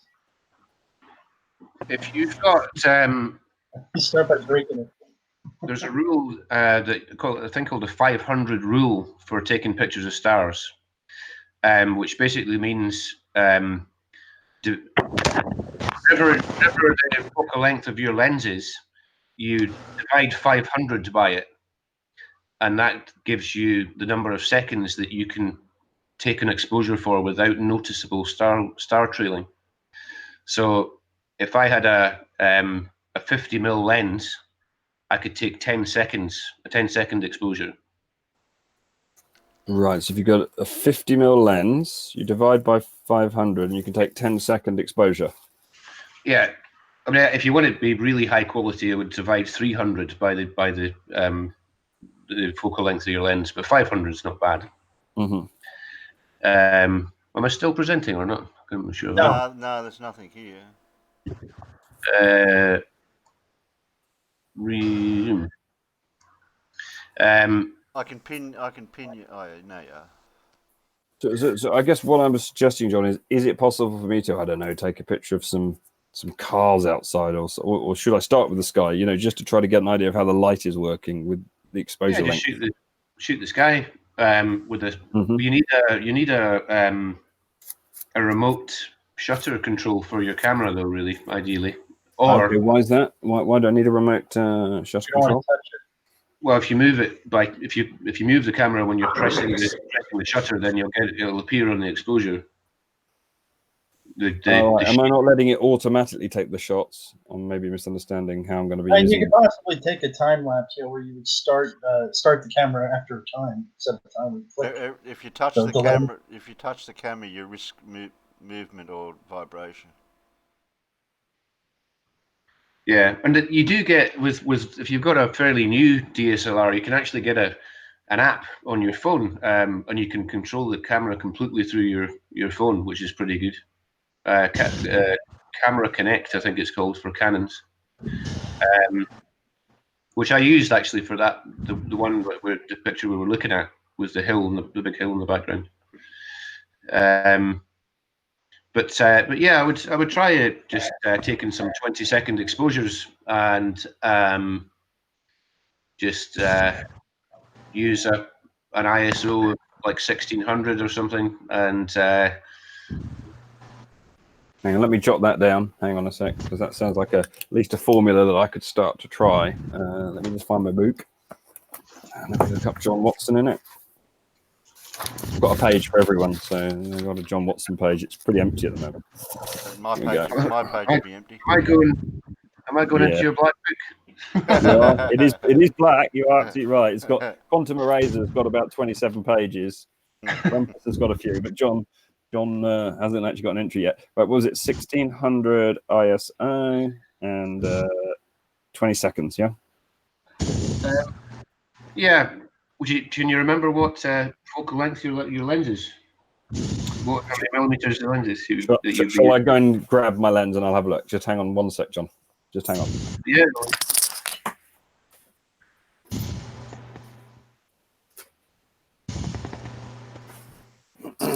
Right, let's have a look. Where would it say on it? That's odd. It appears to have a macro on it. I'm sure I didn't put a macro. Maybe it's got a built-in macro as well. So where would I look? Sorry, to find it. It's a Canon lens. It should just say on the side in white letters. So it says a number of things. It says EFS 18 to 55 millimeters. I don't know whether Yeah, so it's an 18 to 55 zoom lens. Right. So if I was you, I would wind it right down to 18. That's the widest angle that you've got. I can get on this, right? And at 18, it will have the widest f-stop. It'll have the widest aperture as well, I would imagine. Can you see what it says? If you've got like f numbers, like a small f and like f2.8 or f4? I can't see any f's on it, which is, are they normally on a Canon lens somewhere? Yeah. Oh, hang on, I'm looking at the front. Yeah, hang on. Canon zoom lens. Oh, that's not very helpful. EFS 18 to 55, 1:3.5 minus 5.6. What's that mean? What was the number before 5.6? So it's, oh, hang on. It's 1:3.5, then like a dash 5.6. So if you've got it wound right out at 18 mil, you'll have it at f3.5, which is that's not bad. So it should automatically just do that if you wind it out to 18 mil. 3.5. Okay, perfect. Yeah. 18 mil, and so that'll give you the widest field of view.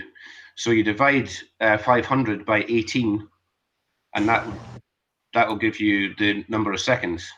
So, quick question: isn't 55 mils bigger than 18? Why am I winding it down to 18? That sounds like it's smaller than 55 in numeric terms.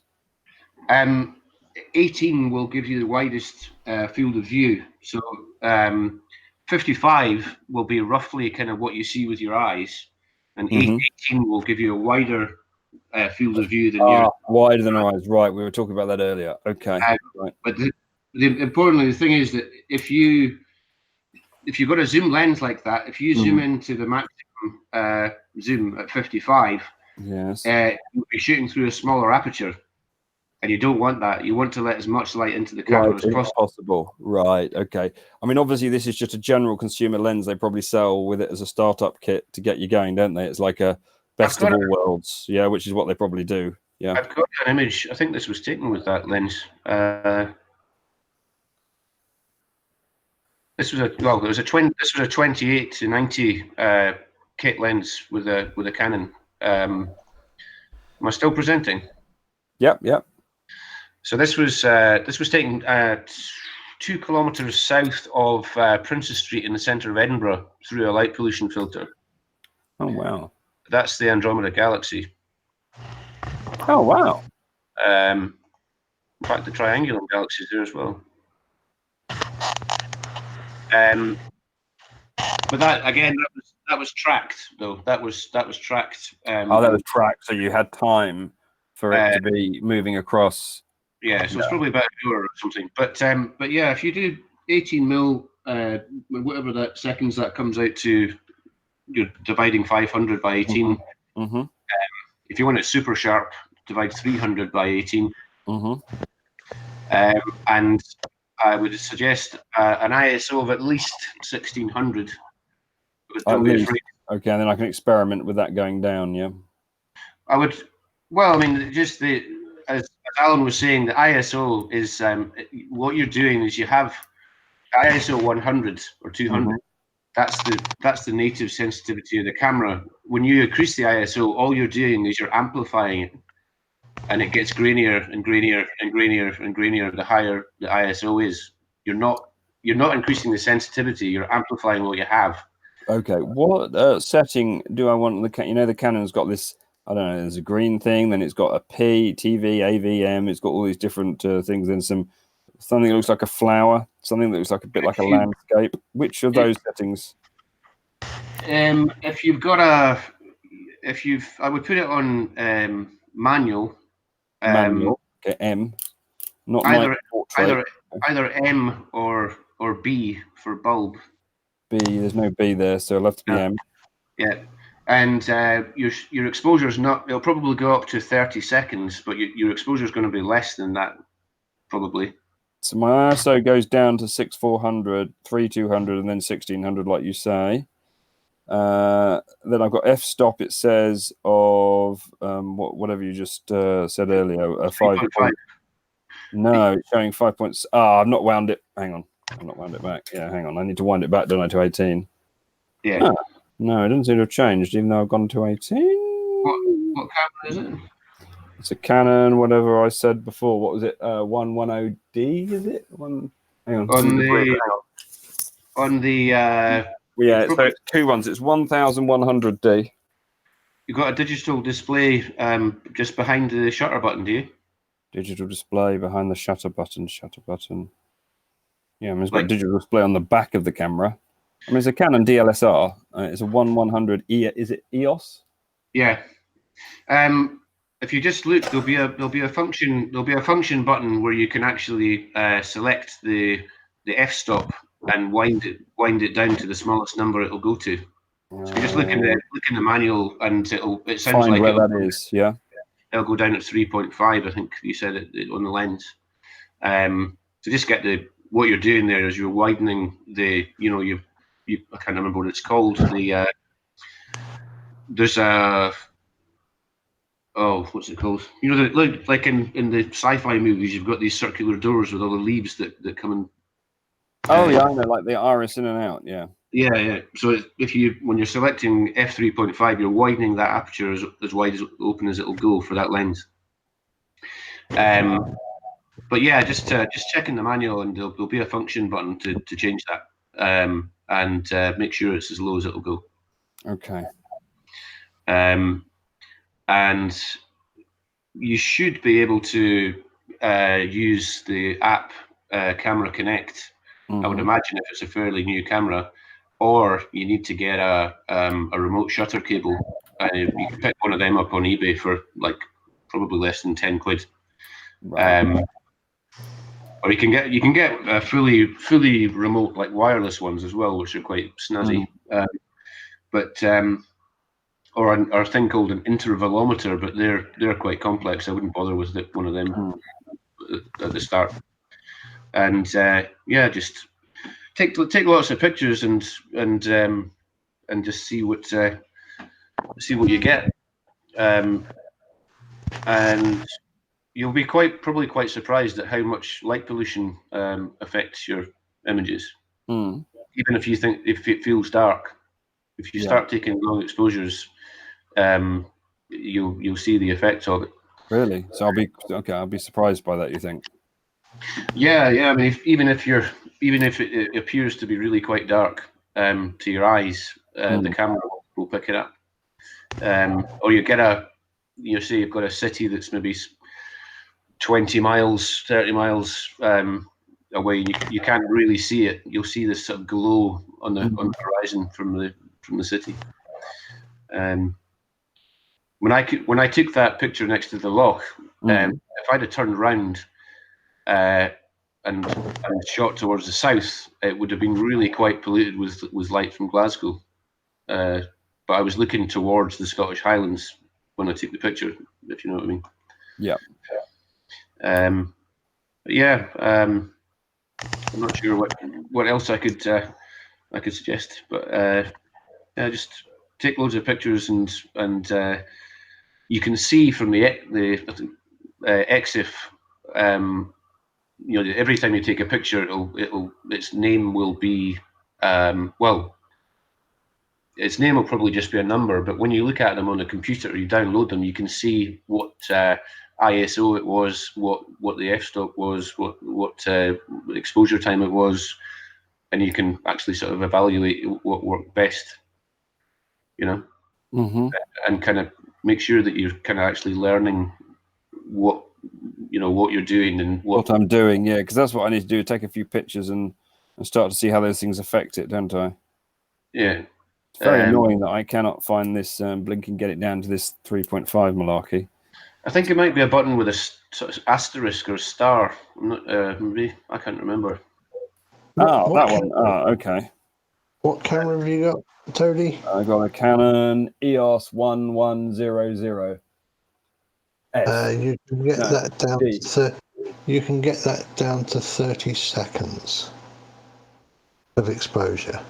But you can do longer than that if you do it manually using the bulb setting. But it'll be your exposure time will be less than 30. I would say. Yeah. So, I mean, the pictures that I did to do the time lapses that I've done, I shot that at 8 seconds at f2.8 and then I did it at ISO 3200.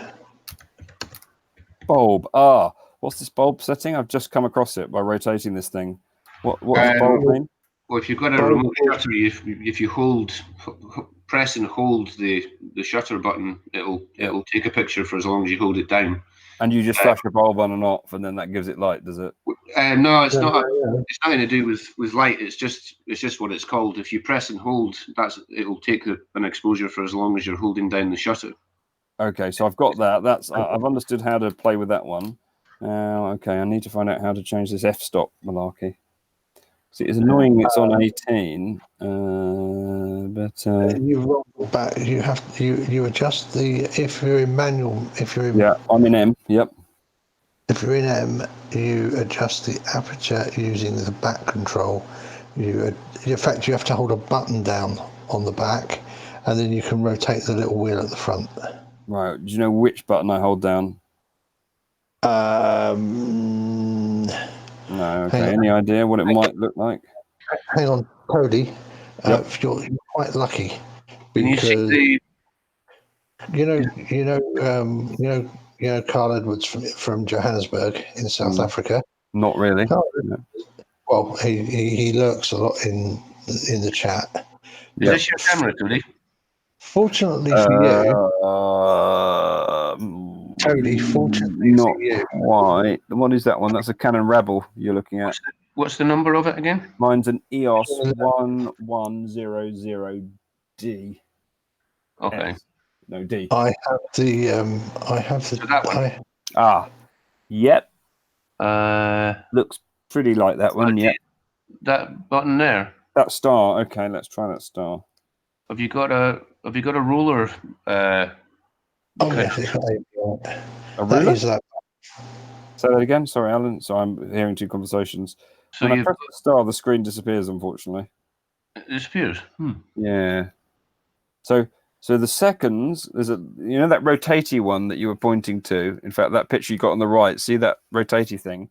That changes the timing, which is great. But I don't know how to move it. If you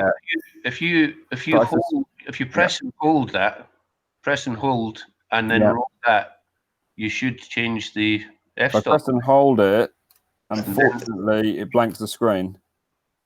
Totally. If you press and hold the the button that says AV, got that one. That should allow you to change your aperture value. You're a hero. Whoever did that. Yay! Happy days. Thank you very much. Whoever said that. Right. So I need to write that down as well. Right. So hang on. It's hold AV and then wind the rotary for f-stop. And I vaguely know what an f-stop is now. Certainly I understand a little bit more about what it's going to do. And then the other one is the ISO is rotate. I'm planning on because I've had conversations with various different people. I think I'm going to do some hangouts where we all together and I take you through doing the settings and what they do on your DSLR camera. Oh, that'd be a brilliant idea, wouldn't it? That would be a brilliant idea. Because Canons are probably all reasonably similar. Canons are all really similar. Yeah. The fantastic thing is, if you put a Canon DSLR on a telescope, the only things that you can control is the ISO and the shutter speed, and that's it. Hey? you can't do anything else anyway. It makes it so much. Really? Simpler. Yeah, I had to actually learn how to use a camera properly for when I started doing the landscape stuff. I didn't have a clue what I was doing. You know one of the big advantages of Canon over most of the other manufacturers, they set it up so that if the body thinks it hasn't got a lens attached to it, i.e. what you get when you put it on a lens with no electronic controls on it, it still allows you to use automatic exposure, because you can set it to AV mode, okay, and it will work out what the correct exposure is based on the amount of light coming into it.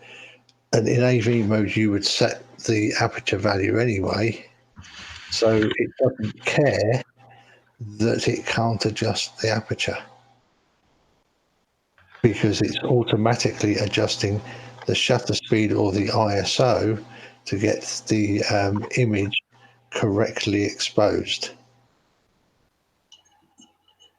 But most other manufacturers' bodies, when you do that, it goes wibble and refuses to play at all in auto exposure modes.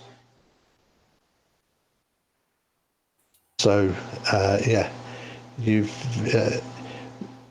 picking a Canon body is good, because you can pick up old manual lenses, so you can pick up an old wide angle. So I could use an old Canon lens on this, could I? The only ones you can't, the only manufacturer's lenses that don't really mount well on a Canon EOS line range are Canon lenses. Right. Did I just hear that right? Yes. Well, Canon's old manual lenses used to mount at the same distance from the film plane as the electronic lenses. And that is just about the closest distance for any lens for any Canon put the lens mount closest to the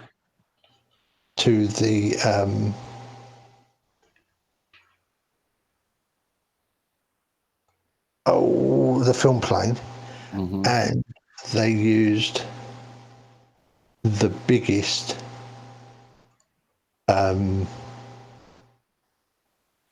throat opening.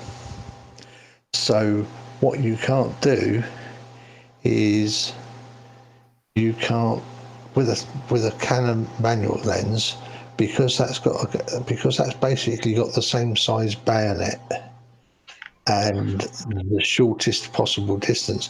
There's nowhere to put the mount adapter, because you can't put it inside the mount, because the mounts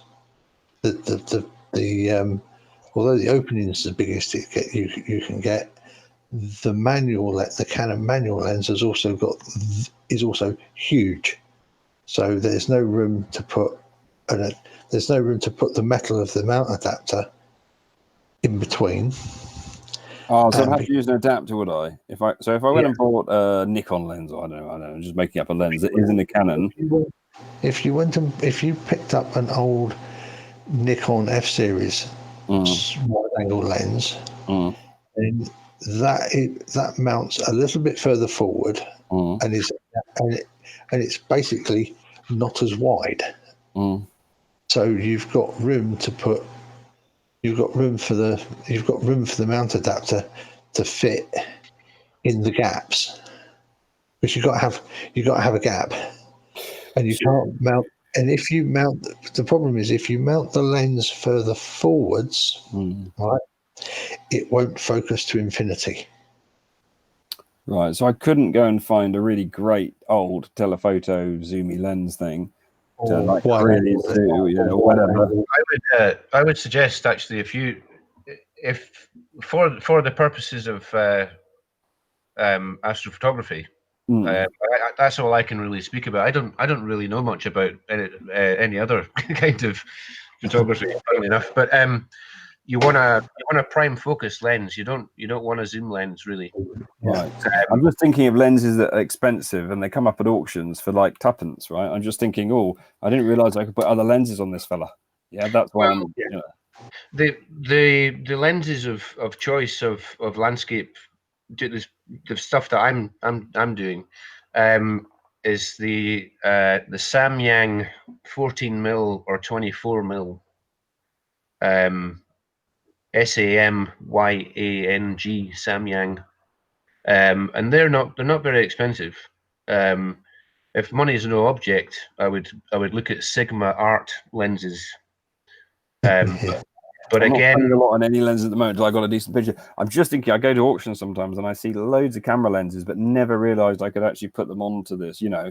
And they sell them quite often for tuppence, like ones that obviously, because the rest of it's actually just got an SLR in there, right, which no one wants to buy anymore, an old, film camera. SLR. Yeah, exactly. I mean, the market's dropped off that. And these are people who probably in 1990 bought, were probably our age, and spend a lot of money on it. Do you see what I mean? And now maybe quite old, and unfortunately have either passed on or certainly passed their stuff on. You know what I mean? It comes up at auction. No one wants to buy it. Yeah, I mean, just it gets chucked out almost. But there's talking about prime lenses. There are quite old, like 50mm lenses that are they've got really good reputation even now, and you would be able to pick them up. There's a couple of websites actually. MPB, Mike Papa Bravo, MPB. I bought the lens that I used for that Lochvenacher shot from them secondhand, and it was flawless. There's nothing wrong with it at all. I can't think of any others, but the MPB, they sell secondhand stuff and do trade-ins and stuff. They're pretty good. They give a really good honest appraisal of secondhand lenses and cameras. They're definitely worth it. Could I quickly share? Could you stop sharing for just a second, John? Well, as long as you look at my picture that's called Jupiter and Moons first. Okay. Do that. Can you see that picture? I can see the moon. Oh, yeah. The title of the picture is Jupiter and Moons. Yeah, I can see the moon. I can't see anything else. Where are they? There's Jupiter and its moons, and plus our moon in the top. I can see them. They're little. And there's that up here. So, yeah, that was my little astronomy joke, calling it Jupiter and Moons. Anyway.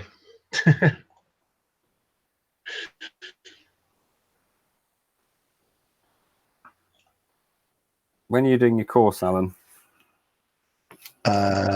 Get to know your camera course. It's a good idea. Because it's a perfect way to do it on the, we can all hold our cameras and watch, online lesson. Exactly. There you go. That's the 14mm lens that John was talking about. Right. Okay. And there's a better one than that actually now, that like a new edition that's got less lens aberration. I think it's like called the XS, the Samyang 14mm XS or something. But yeah, I've got that lens. Canon cashback. Yeah, this is Warehouse Express in Norwich. Oh, right, okay. They are really good. Canon lens reward. Save up to 855 quid on a body and selected purchases.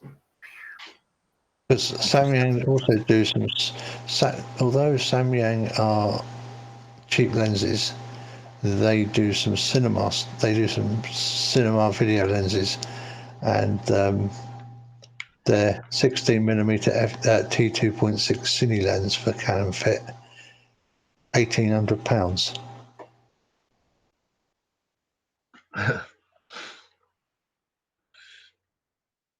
What's the cine lens?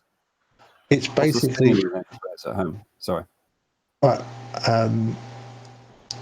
when we talk about the aperture being an f value, yeah, and that's fine as far as it goes, but it doesn't allow for the actual amount of light that is not transmitted by, because obviously you get a certain amount of light reflection off every lens element, off both surfaces of it and what have you. So you lose a little bit of light going through it, but when you're doing cine, you can't control the exposure by using the shutter, because the shutter speed is fixed in proper real cine cameras. It's fixed by the frame speed.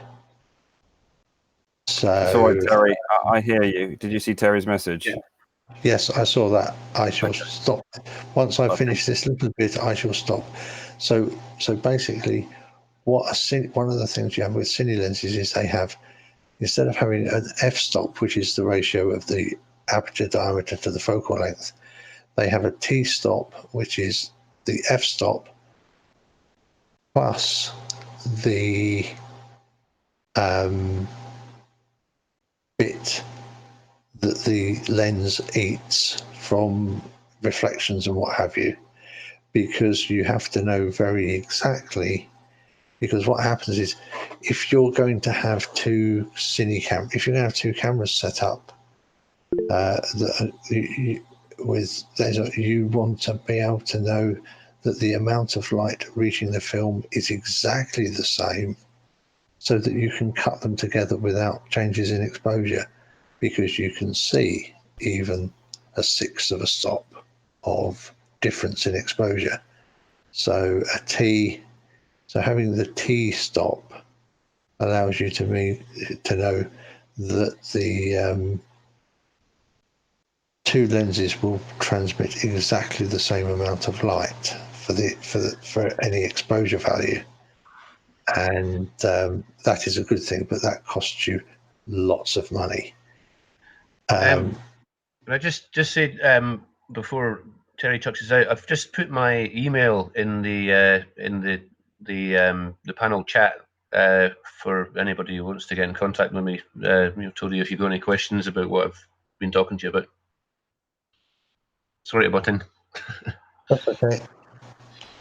So yeah, that's why some of them are a bit more expensive. And what I should have done when I picked up these Samyangs was I should have done Canon EFS mount, because that will reduce the number of products we are looking at.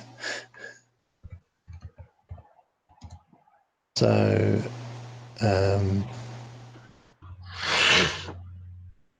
yeah, right, I'd better go. I've got inquisitive people, so thanks, John, for explaining about those lenses. I will definitely try a bit of the over the weekend, that astrophotography. Which no worries. When do people think would be a good time to try and do this, sort of sit down with the camera and deal with it? On a weekend or on I think a weekend's best, because I think weekday might be a bit hard to guarantee. Weekend's good, isn't it? Because it'd be a couple of hours of sitting there and playing with all the different settings, wouldn't it? And yes, and sure talking about what they do. Talk about what they do exactly, and maybe even taking the odd photo, I suppose. Or shall I try and find the time next weekend then? Yeah, I think that's a good idea. I think you probably want to advertise it, trail it as well, Alan, because I think probably quite a few people might be interested. That's why I said next weekend. Yeah, because I can trail it on my because also we can and get Jose to trail it. You see what I mean? Because I think you might get more people than you might be surprised. Hopefully. Yeah, and and it can be recorded as well, and then you can always put it out. Yeah. Yeah, the other thing I was going to say was, if you join my Discord, which is on my, it's on the video descriptions now on the last few streams I've done, and I know pretty much everybody here is on my Discord. Yeah, I'll put stuff on. I'll put stuff on there. People will be able to put. It'll help me by people being able to put some. This is what I want to know stuff up. Yeah. Question. Yeah, because people put. I can have some questions in advance that I know people actually want to. What stuff people actually want to know, so that I can address it in the stream without having to do it cold off the top of my head necessarily. I can do a little bit of preparation, because the one thing I learned on my the one thing I did learn on my adult ed instructors course was preparation is key. 7 P's. You heard of that?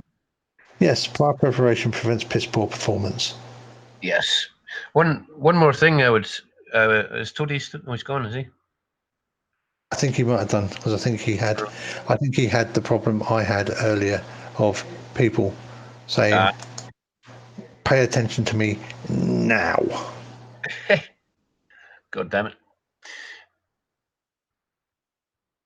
So yeah, so I think we better let Terry say goodnight to YouTube land and. Yes. Huh? Okay. Yeah, I'm still here. He's still got 18 people watching. And poor bugger hasn't been tonight. I've been nodding off a little bit, but I've been trying to listen too because I didn't want to miss out on anything. Yeah. Yeah. So, okie dokie. I've finished what I had to say, so I'll let Terry say goodnight for us. Oh, okay. I'm asleep, so I'll just talk in me sleep then. Thanks for letting me share it over onto my channel, Alan. Even though that's a third part. This is a third party thank you, like from Jose to you to me.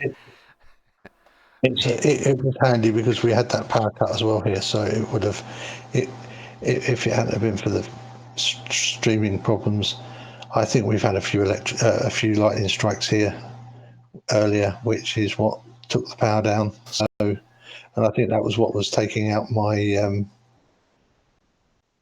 connection to YouTube, because everything else this end was fine. It was the link from the computer to YouTube that was the issue.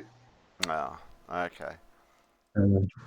The meat was fine. Everything in the meat was fine, and of course I had people here and didn't notice because I was dealing with them.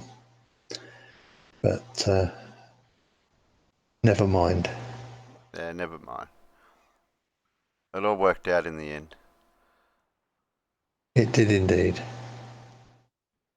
Okay then. So it's good night from me, and it's good night from him. Good night.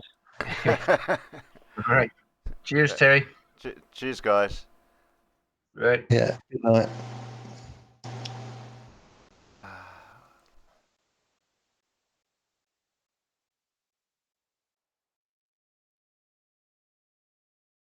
I'll leave Rumpus in here.